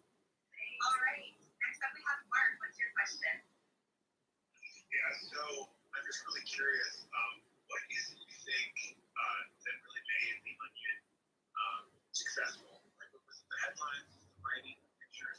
The things that always stood out to me was like the pictures with like the subtitles or the headings. They were just hilarious and just seemed to capture a moment. It kind of had this perfect, in between. Is this real? Is this fake? You kind of look real enough that it just made it hilarious. But yeah, what made the Onion so successful? Well, that's a delightful question. I feel like there's a couple of things. First, I think anything that becomes successful in the entertainment sphere becomes successful for kind of one reason that has nothing to do with the quality of what it's doing, and that is whoever did it put in a ton of work and kept doing it consistently so that they could build a platform and get it in front of people and get to a point where people knew about it. And we did that at The Onion. We put in 2 decades of work just to get people to be aware of it. And that's huge. Like, if I was doing The Onion by myself in my house right now and nobody had ever heard of it or seen it, it wouldn't be funny. People wouldn't find it funny. They'd be like, what's this? And I can say that with absolute confidence because when The Onion first came out, nobody got it. Nobody understood it. Nobody liked it. They're like, what's this? A newspaper with comedy in it? I don't know what you guys are trying to do. So that's my first answer. Second answer is I think the main thing, it's not any of those individual parts you mentioned. The main thing is the reason it became successful is because it's new. It was a different thing. The same thing that confused people in the beginning is the same reason why it's successful. Any new, especially in comedy, any new thing that breaks out big is different and new and different in a way that confused people at first, probably. And then once people got accustomed to it, they're like, oh, I get it. This is just a cool new thing. So that's my answer on that. That's really, really fascinating. Thanks a lot. You got it. Thank you, Mark. Thanks so much for being here with us, and we appreciate your question. And if you guys are just popping into this room, this is How to Write Money with the co-founder of The Onion, Scott Dikkers. If you want to learn more about him or learn more about how to write money, just tap on his profile, and there's a link in there that you can follow to learn more. And next up, we have Ross. What's your question? Go ahead. And Ross, you'll just need to unmute your mic in the bottom right corner. I got you. Just for us, let's say, Scott, thank you so much for taking the time to talk about what's amazing, just like sensational. Secondly, as a British person, I'd like to say that just wanted to be good that you're a big multiplier, just tickles me, so I'm very pleased about that.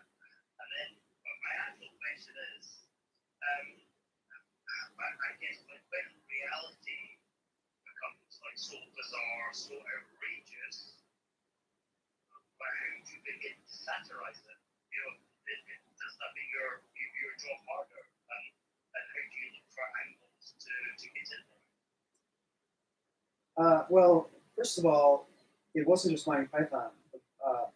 Faulty Towers, Rise and Fall of Reginald Perrin, Mitchell and Webb. There's a lot of great, and Hitchhiker's Guide to the Galaxy. So I love it all. But I don't think that the world is any weirder or more bizarre now than it ever has been. I think people are always doing crazy, weird, bizarre things. Humans are awful to one another. There's always material for satire, plenty of raw material. I think one of the big issues right now is that the mainstream media has totally fallen down on the job. And so for the past 10 or 20 years, in America anyway, it's been the comedians, it's been The Onion and Colbert and Jon Stewart who have had to tell people what's actually going on because the media literally doesn't do that anymore.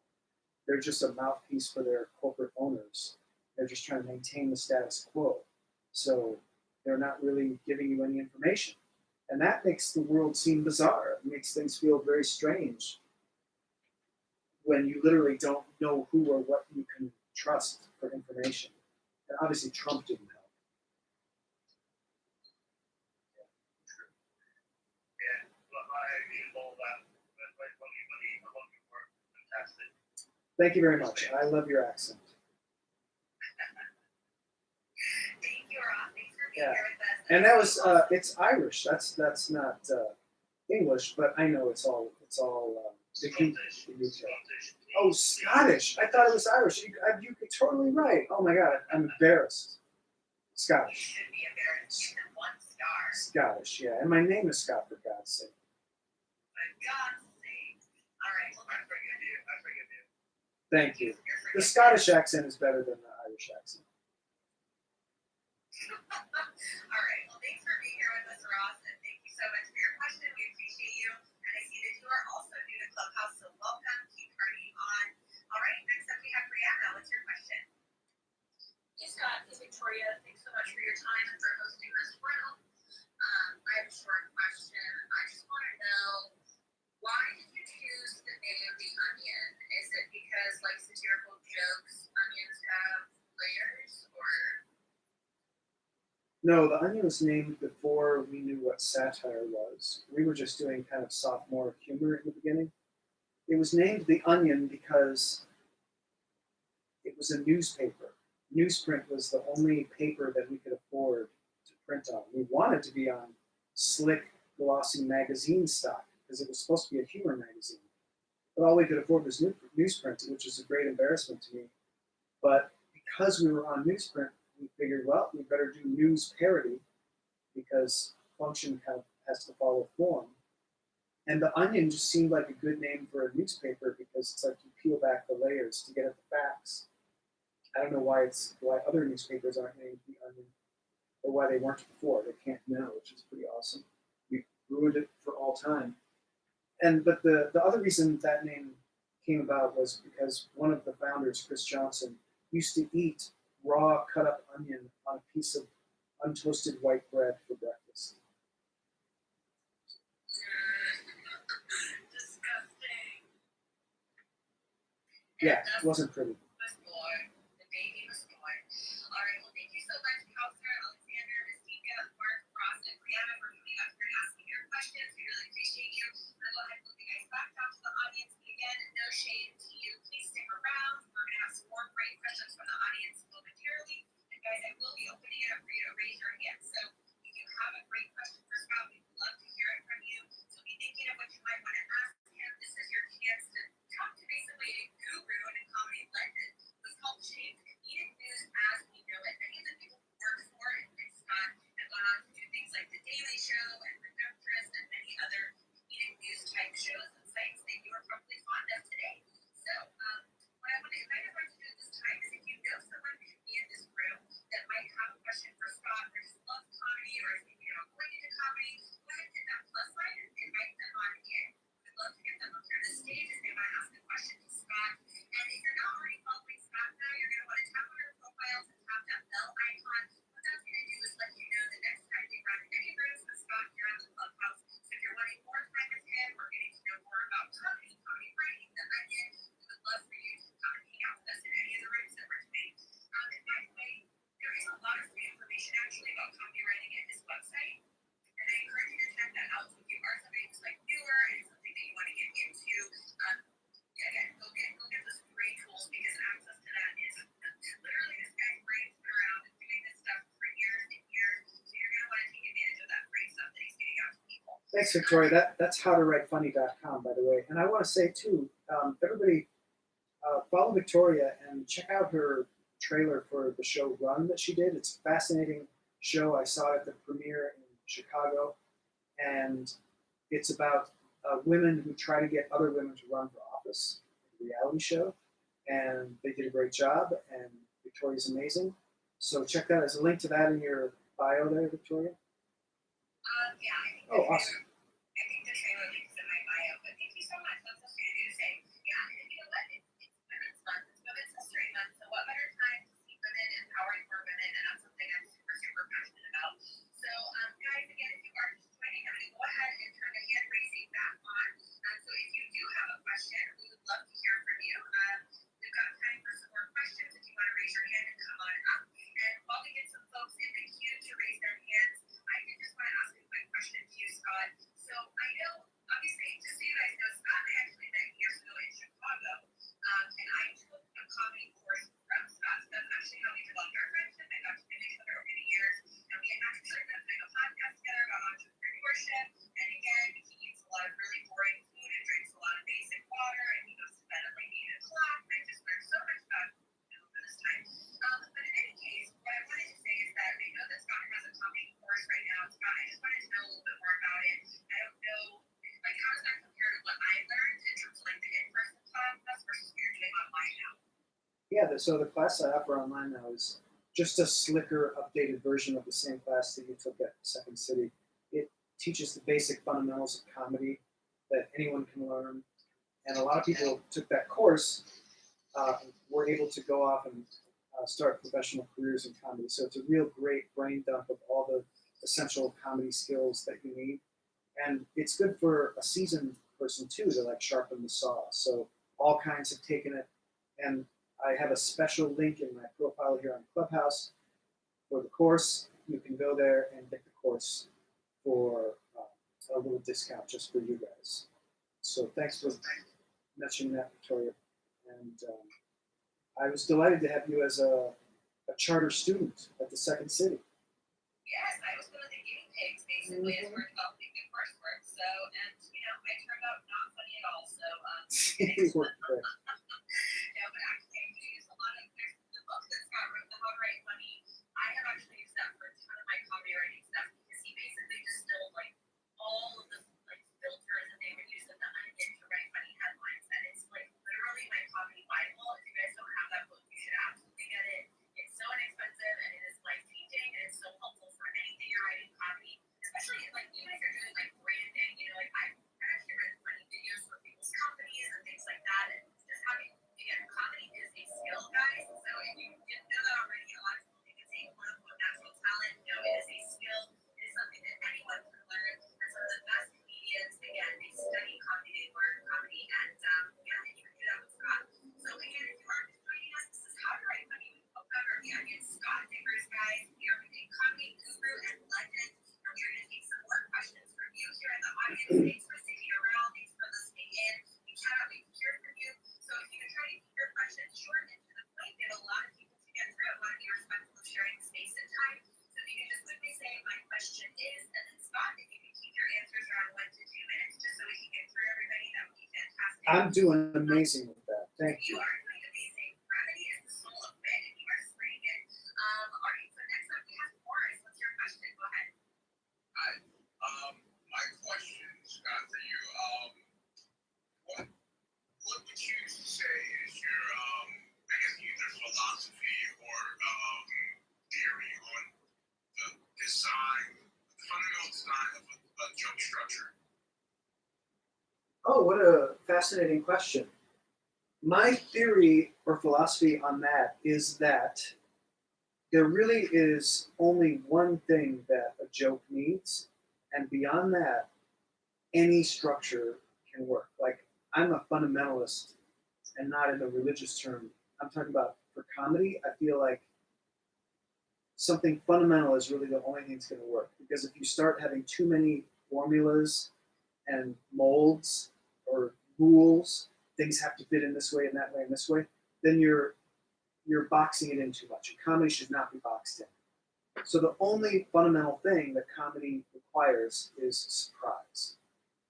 And that's not to say all surprise is funny, but everything that's funny has to be surprising. So that's my basic theory. It's pretty simple. And if you come up with a way to surprise me, if you're trying to write jokes, there's a very good chance that I'm going to be impressed and surprised and like your comedy. That's awesome. Thank you so much. Sure. Thank you, Morris. We appreciate your question. All right, is it Radoslav? Go ahead. So I signed up for your class. You teach me how to paint my kids. I mean, really paint them. I just crush. Yeah, it's a kid hating course. So you're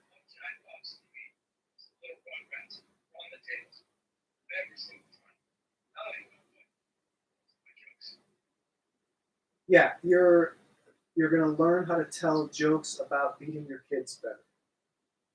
I'll give you that. Awesome. All right, well, thank you so much for your question. And next up, we have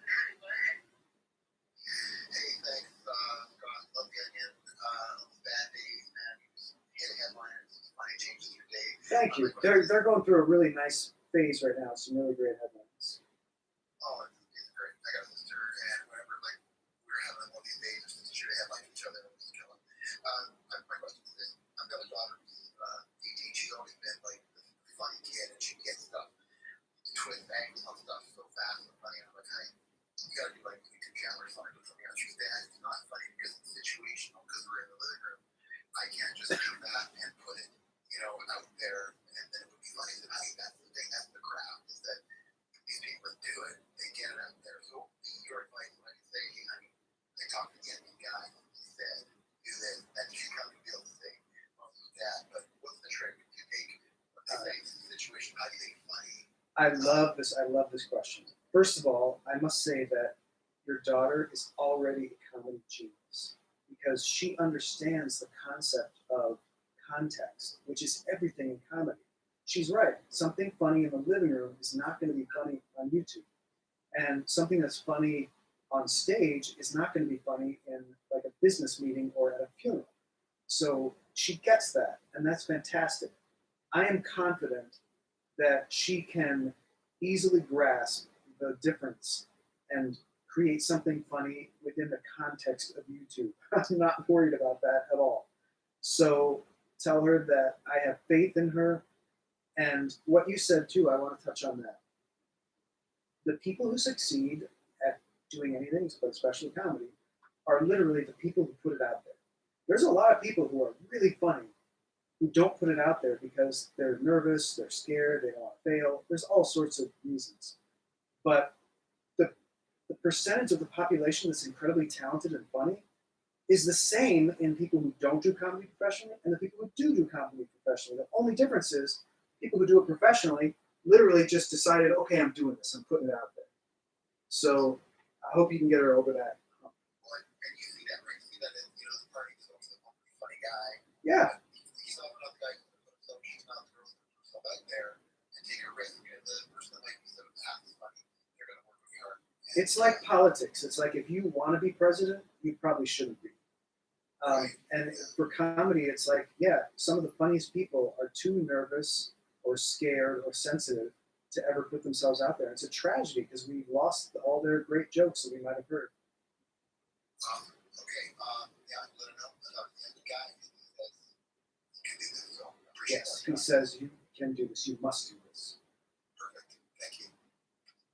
You're welcome. Thank you, Matt. Thanks for being here and very sweet of you to look out for your daughter. Hey, this is my first question on Clubhouse. Awesome. Awesome. We're so glad. We're honored. Thanks for being here with us. All right. Is it Bonnie? And tell her to go on TikTok, not YouTube. Yeah, I'm old, so I'm saying YouTube, right? So Yeah. I get you, yeah. The ticks and the tops are where it's at. All right. Bonnie, is that my stand? Go ahead. Yeah, you nailed it. Thank you so much for the platform. Scott, I just had a quick question on political culture as of the last 4 years.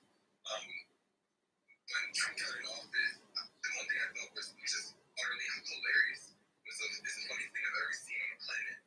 And before Trump got into office, I kind of felt I didn't feel bad watching Colbert or the Daily Report, but as the media kind of went on, it kind of seems like it wasn't funny. And I just wanted your opinion of that time. Did mainstream comedy kind of take a hit from that? Yeah, I think it did. I put out a Trump book before he got elected that I was very proud of and it did really well. It's called Trump's America. Buy this book in Mexico, will pay for it.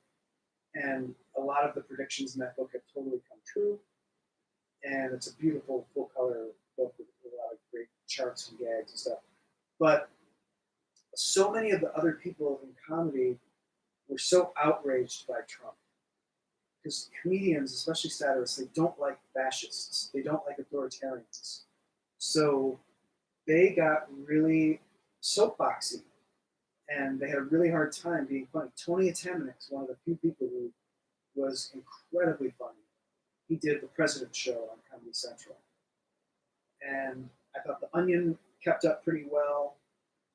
But yeah, I do feel like the mainstream comedians took a bit of a hit. Does that answer your question? Yeah. Thank you so much. Thank you. Thanks for being here.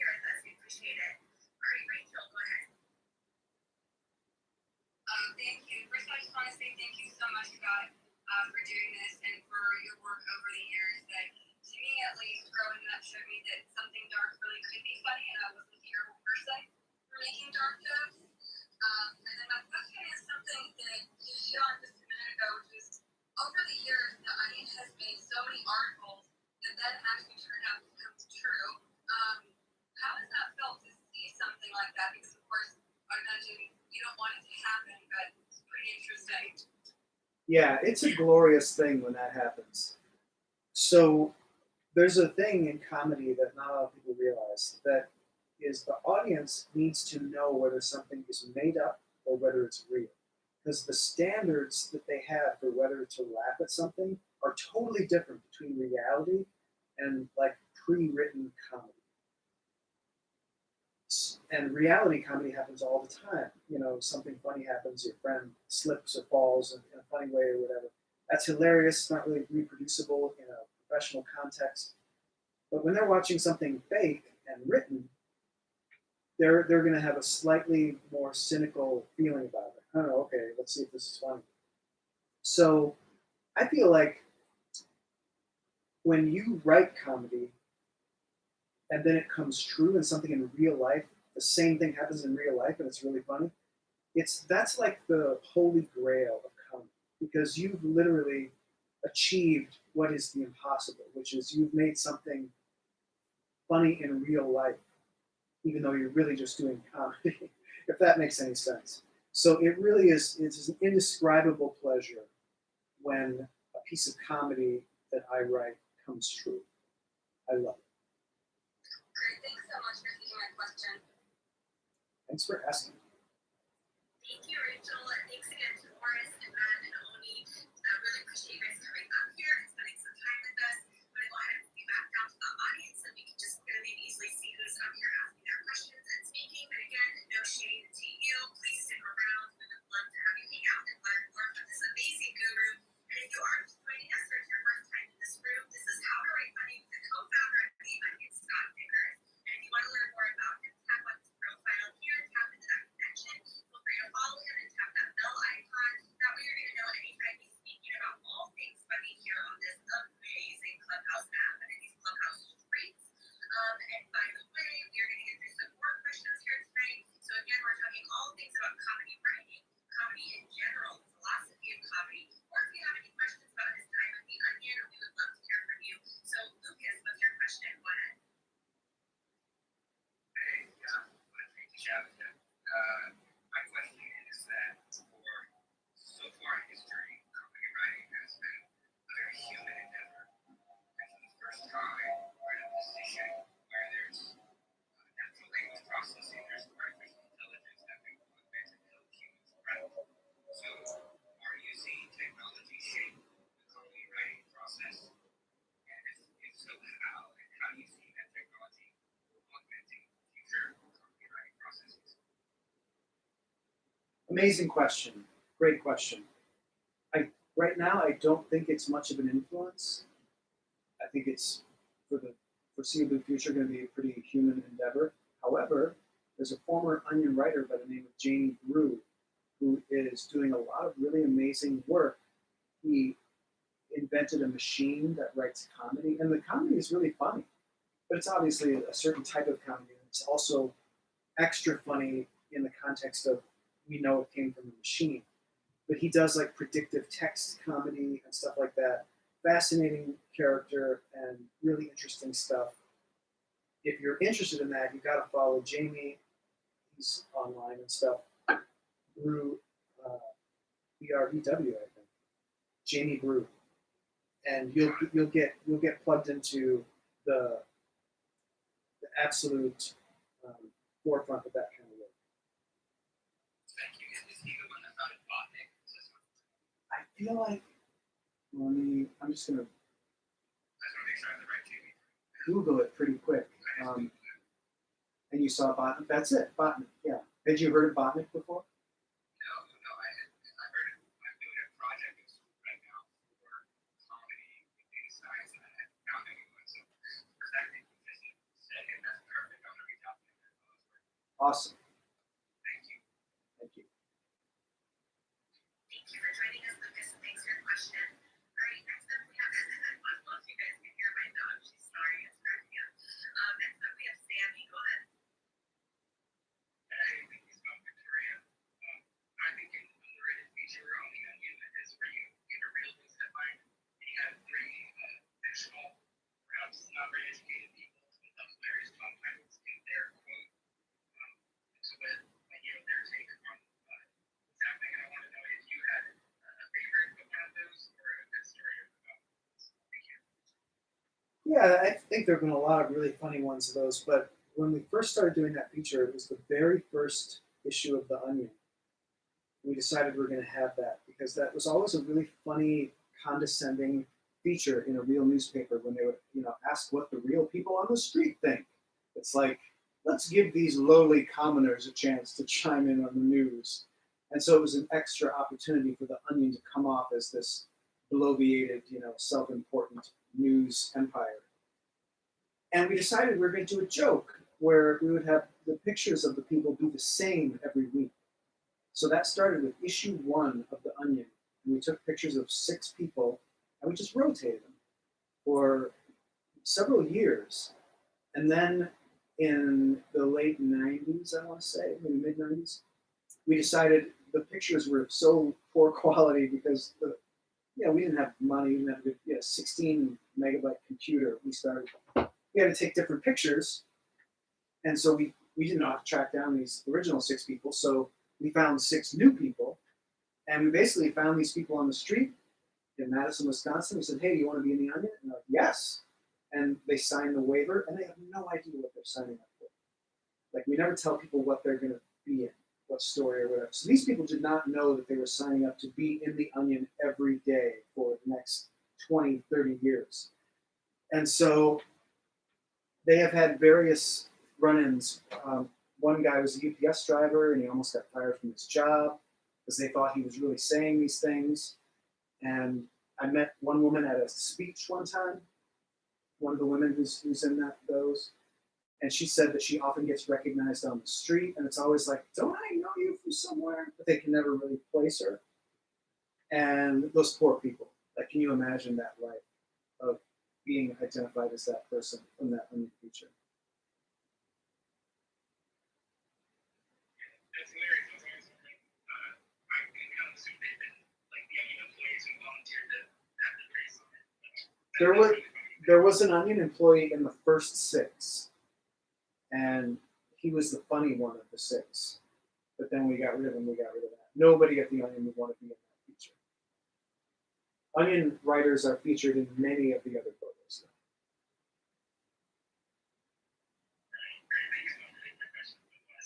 Sure. Thank you, Sammy. Thanks for joining us, and we appreciate your question. All right, Julia, go ahead. Hey, Scott. Thank you so much for answering a question. This is my first time speaking on Clubhouse, and I've been a fan of the Onion for really as long as I can remember. I've always loved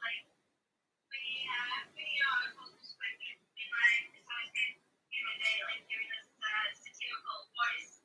But my question is, I wanted to ask about the people's transition from newspaper to the digital world, and I know you guys have been publishing the Onion on Newsweb for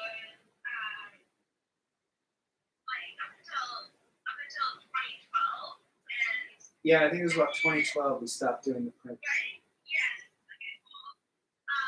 And then every time I read a funny article online, it's always the Onion, consistent voice and humor and that consistency. I haven't seen it in any other publication or media form, and I would like to know when the publication was moving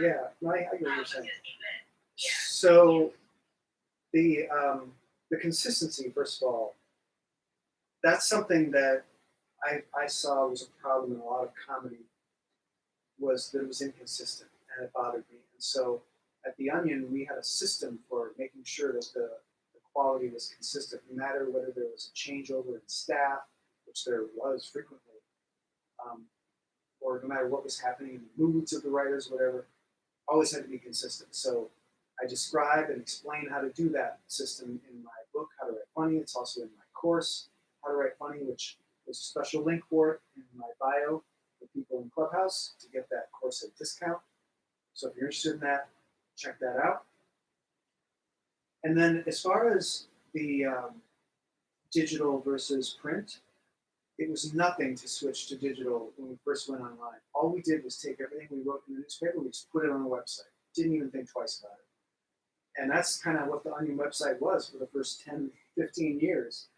And finally, in about 2012, we decided, you know what, we should interact and we should be on social media and we should actually, do Web 2.0 and actually make it a website. And then the only reason we dropped the print in 2012 was because it wasn't making money anymore. So the business people kind of controlled everything at that point. And they were like, well, we can't justify the expense. It's not profitable. And that was that. It was pretty simple. Did that answer your question, Julia? Yeah. A great story, and it's been like always a very successful publication, and always funny, and Oh, thank you. I'll check out your book.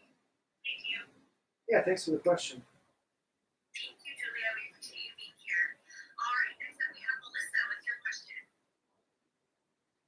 Hey there, good evening, Scott. Hi, Victoria. My name is Melissa, and I'm actually a local news reporter. So it's almost so cool to hear it from the audience perspective, and let alone Scott, your perspective.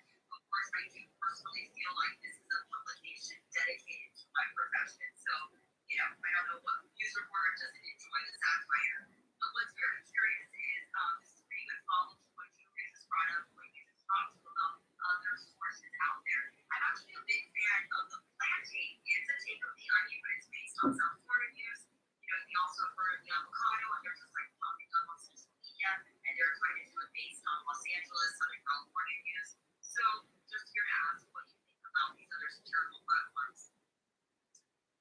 I mean, my main thought about them is why.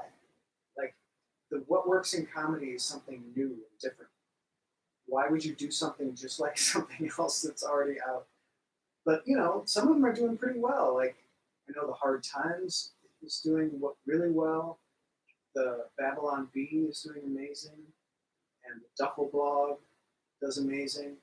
I think some of the local ones I'd be surprised if they were doing well, because we learned really early at the Onion that if you do local jokes, you're going to limit your audience to just those in your local area, and you'll never grow. But if that's all you want, I guess it's all you want. Yeah, that is a good point. It actually relates to how news works too, right? So if you're talking about just your small neighborhood, why does anybody else care about that same neighborhood? So that's really curious to see it in the comedy aspect as well, right? When you think of audience, because at the end of the day, you're trying to gain the biggest audience, and I guess to your credit, that's what the Onion does, is it gains from someone in Australia. They can be like, wow, look at these Americans and what's going on with that. So it's a good point. Yeah, and that's all you have to do that with comedy, and that's all we ever try to do with the Onion, is make it as accessible as possible. So no matter where you are, what your context was, you would get it and you would like it. Because the audience for written comedy is very small. So you're just shooting yourself in the foot if you're not making it as widely appealing as you possibly can. Awesome. Well, thanks for being here with us, Melissa. Great question. And next up we have Reese. What's your question? Read this down. So to make this down, so we're supposed to got one like the insurance or no, down. Then you wrote us the funniest thing I've had the pleasure of reading. Well, thank you. Yeah, and how to write funny is the only structured book as opposed to comedy that actually is promise. One thing I've noticed is that this comedy right is sophisticated, and then each paragraph builds on the theme before it. I personally worship the author Jack Haney, who's Nellis, and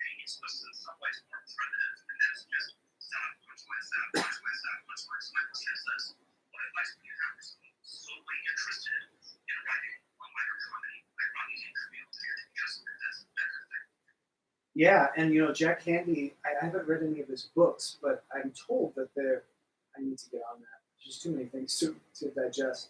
That he's actually pretty good at telling a story, but it's done in a very strange, very unique way that's kind of one-liner focused.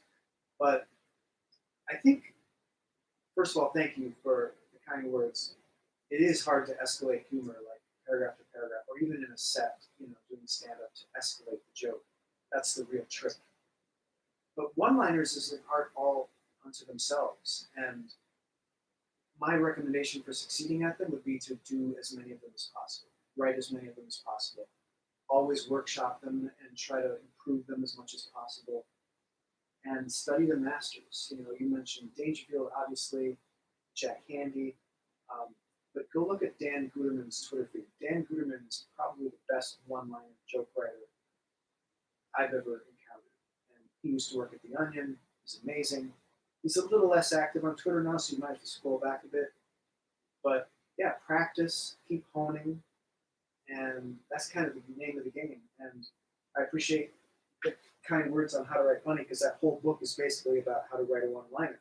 Because that's, in my mind, the foundation of all comedy. You have to be able to write a single line that's funny. You have to write a joke, basically, before you can do anything else. Thanks so much, Scott. It's been a pleasure to speak with you.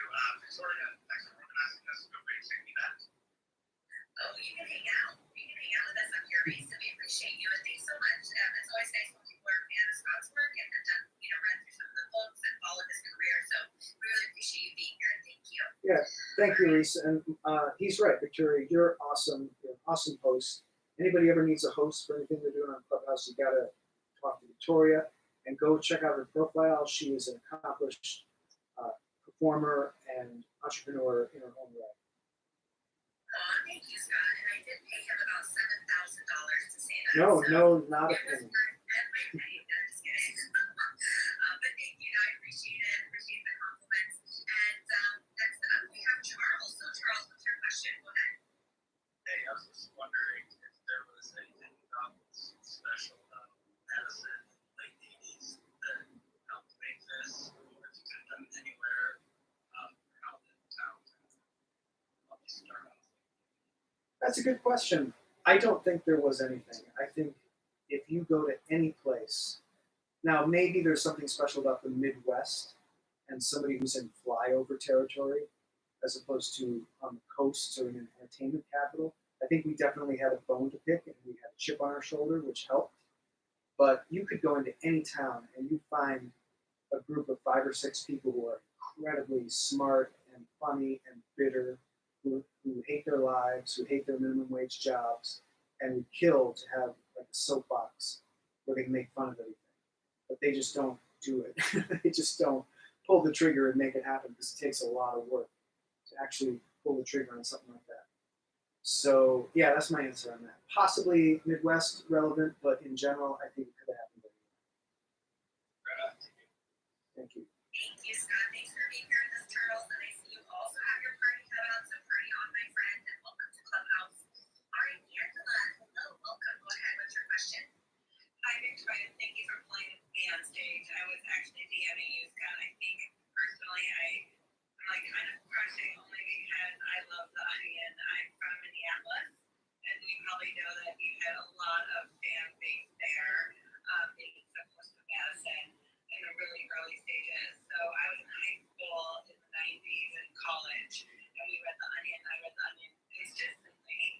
So here are my couple of questions. I've been actually listening for a while now, and I was pulled up on stage. Thanks, Victoria. It really felt you guys have done a great job, Scott and Victoria. This has felt like a radio show I could probably listen to all night. I absolutely love it. So my questions are twofold. You said you went digital. Does that have to do with distribution? And as you can see, I'm really geeking out because I am in publishing. I come from traditional publishing, both at Tennessee Press and Council Books. And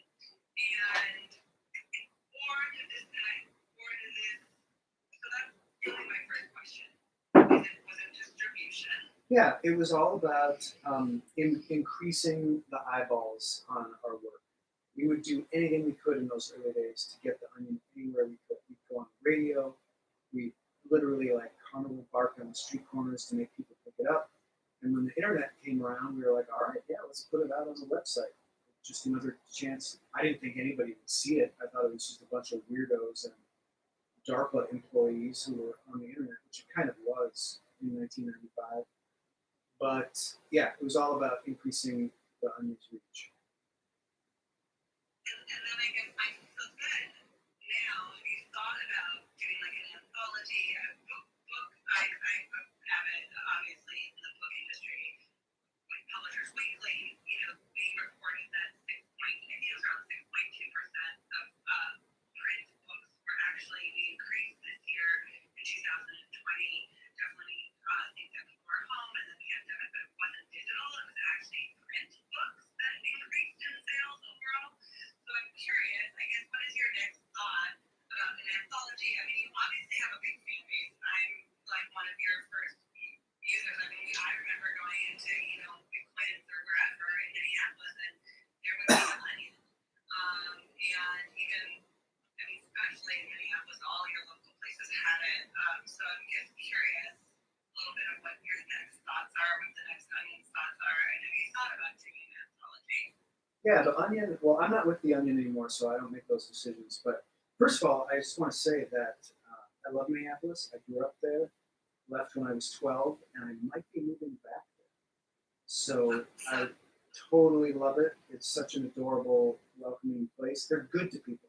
Like the Minneapolis leaders are like good to people.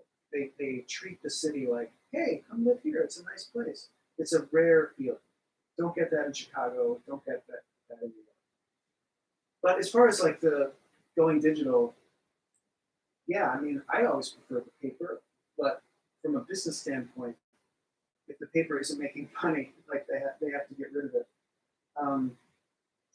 When going digital for us, it wasn't about a value judgment about the platforms. It was really just a way to increase readership. So I would go wherever the audience was. And I know there's audience everywhere. So I want to have some digital, I want to have some print, and I want to be on the radio, and I want to be on any kind of internet platform I can be on. Yeah, I basically want to do it all. Got it. Well, you should definitely move back to the good right. And I don't live there. I live now in California, but my family's all there. My sister and stuff, and they're big fans. And I found that interesting what you just said, Scott, that the readership for written comedy is small. And so how do you diversify your fan base? I really like the way you speak, and I appreciate that thought from a writer. I think if anyone's in the audience listening to that, it's just like a gem, Scott, on, because when you look at acquisitions or something, I think you're right about that gem as you write comedy and how to broaden your audience. So thank you, Scott, for saying that tonight. And Victoria, thank you for pulling me up. I really appreciate it. Angela, I'm done speaking. Thank you, Angela. Thanks for being here with us. And really appreciate all of you guys coming up here on stage. Lucas, Julia, Melissa, Reese, Charles, and Angela. Thank you so much for your time and your questions. I'm going to go ahead and move you guys back down to the audience again. No shade to you. Please stick around. There are some great people here in this room. Obviously, are also fellow comedy lovers. So thank you, everyone, for hanging out with us here tonight. Even if you didn't get up on stage, we just appreciate you being here with us. Victoria, I think that's the first I'm done speaking that we've heard in any of the chats we've done. Yeah, it is. Well, it's supposed to help with the deaf and hard of hearing community here on the app. If you guys aren't familiar, one of the ways that you can support that is to say I'm done speaking or I'm finished speaking at the end of your sentences, and that's just to help with the closed caption reading if they have something like that. I did not know that was the reason. That's great. Yeah, so it's a great way to support the deaf and hard of hearing community. So if you're in the habit of it, you can put your own flavor on it. Like you can say, and I'm passing the mic, and I'm dropping the mic. Mine are gonna be just like all mic related. I'm gonna say, so let it be written, so let it be done. Okay, well that feels really right. I'm gonna come up with a better one than you inspired me now. So actually at this time I'm gonna now show you guys one of my fun intros that I do in some rooms, and then we're gonna chat to Danielle. And guys, before we kind of wind things down here momentarily, I just want to invite you again to follow myself and Scott if you'd like to hang out with us in other rooms here on Clubhouse. We love these Clubhouse streams, and I host a lot of different rooms here in TV and film and comedy and all kinds of fun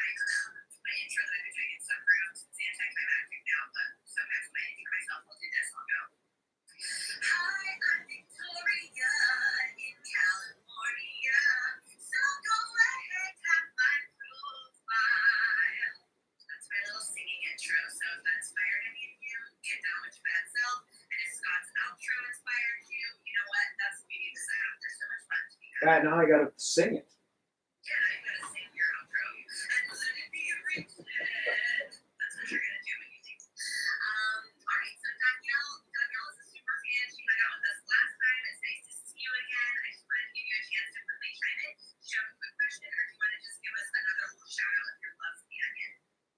Oh my goodness, I can't believe you remember me from 2 weeks ago, Victoria.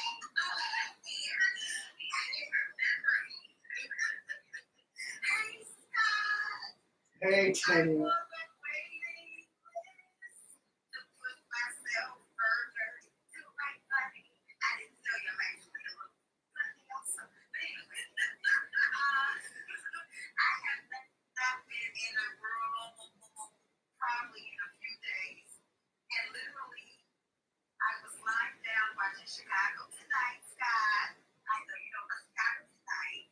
And then I was on the phone and I said, wait a minute. Victoria, Scott on? Oh, I got to go in the room. I said, let me see how many people in the room. I said, all right, I'm going to hide in the crowd. And then I was kind of looking at the phone and I said, I know Victoria's not inviting me to speak. So thank you again. You all are a great team. I learned even more. Oh my goodness. And you guys are just like the number one show on Tuesdays. That's all I'm going to say. That's all I'm going to say. And I have been sharing with people to make sure that they follow me when they want to know how to write funny. And I'm like, I don't even want to say it. I just don't want to say it. But I just yes, Definitely needs to be with us every time he's in this room. Totally. you don't even know about me. But seriously, yesterday, I made him say, like, excuse me, can I just say something for a moment? So there's a guy, I said something in the Clubhouse room a couple weeks ago, how Clubhouse has changed in the last 3 weeks. And I made a comment, and about 5 people get back to me on Instagram. And one gentleman was a reporter. And I said, well, that's kind of interesting. And so normally I schedule Zooms with people who might inbox me, just to connect. And so I was meeting with him on yesterday, free of charge. I didn't bill this guy, I didn't bill him, Victoria didn't bill him. And literally, he has a 4-hour talk show in Michigan. And I said, well, have you moderated? Have you attempted to do it? He says, no, I'm just observing. And I'm like, look here, Richard, you need to follow Scott Dikkers from the Onion. You need to do it. I promise. Thank you so much. Let me just be quiet. That's the best. That's it. Because he needs courage. People need courage. Yeah, it's like I was saying, like, so go.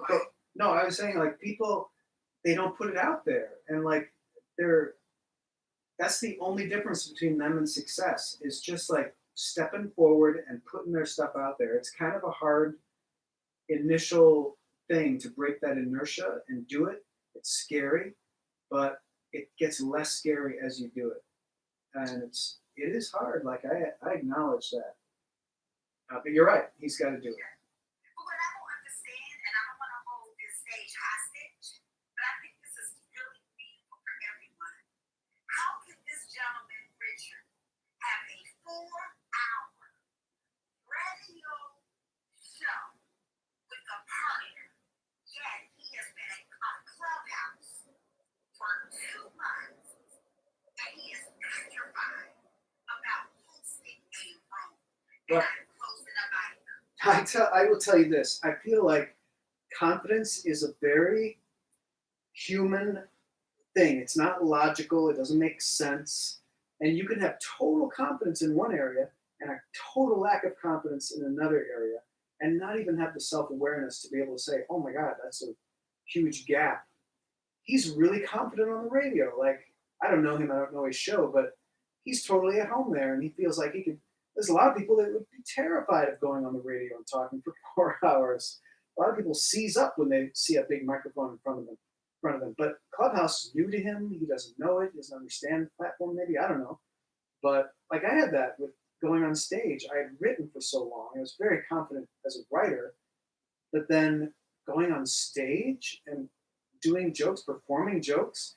I hadn't done that since high school, and I was suddenly trying to do it again, and it was really scary. It was like, oh my god, this is a totally different thing.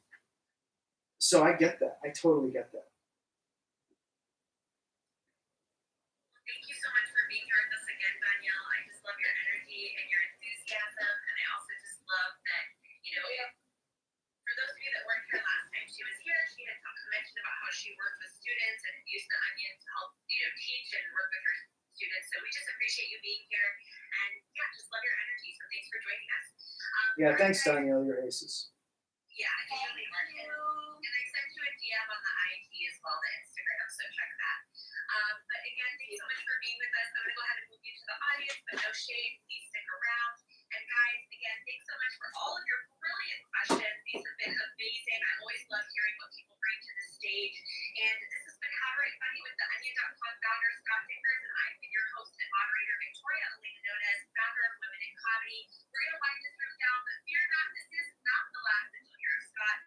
So be sure to tap on his profile and my profile. Hit that bell icon if you want to be notified the next time we're hosting this room and anytime we're on the app. It's also a great way to access other industry-specific rooms because, once again, if you're not familiar with how the algorithm works here on Clubhouse, who you follow dictates what rooms show up for you in your hallway.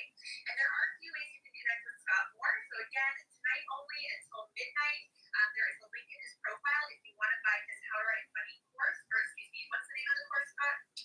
Yeah, it's the How to Write Funny course. Okay, that's what I thought. Sorry about that. No, that's okay. I just wanted to make sure I wasn't saying, I thought maybe you had a different name for it now. But anyway, so the How to Write Funny course, you can also get his book, How to Write Funny, on Amazon if you want to learn about those 11 funny filters we were talking about. You can take, again, his virtual comedy course if there are still spots left. And stay tuned, you will be able to actually pay for one-to-one time with him through my tech platform, Satira, which is going to be available in the coming weeks. And before we wind down, Scott, is there any last thing you'd like to say? And you better close out by whatever your drop the mic thing was that you made up. But anything else you wanted to share with anyone before we head out? I want to say thank you so much, everybody who's joined us tonight. It's been a great group. You guys are awesome, and you're all super amazing. So let it be written, so let it be done. And it is done. All right. Well, thanks so much again, everyone. We look forward to seeing you again. And stay safe out there. Be happy. Get those Clubhouse addictions on. I'm a total enabler, so get out there and live your best Clubhouse life. We'll see you guys another time. Have a great night, everyone. Bye-bye. Bye.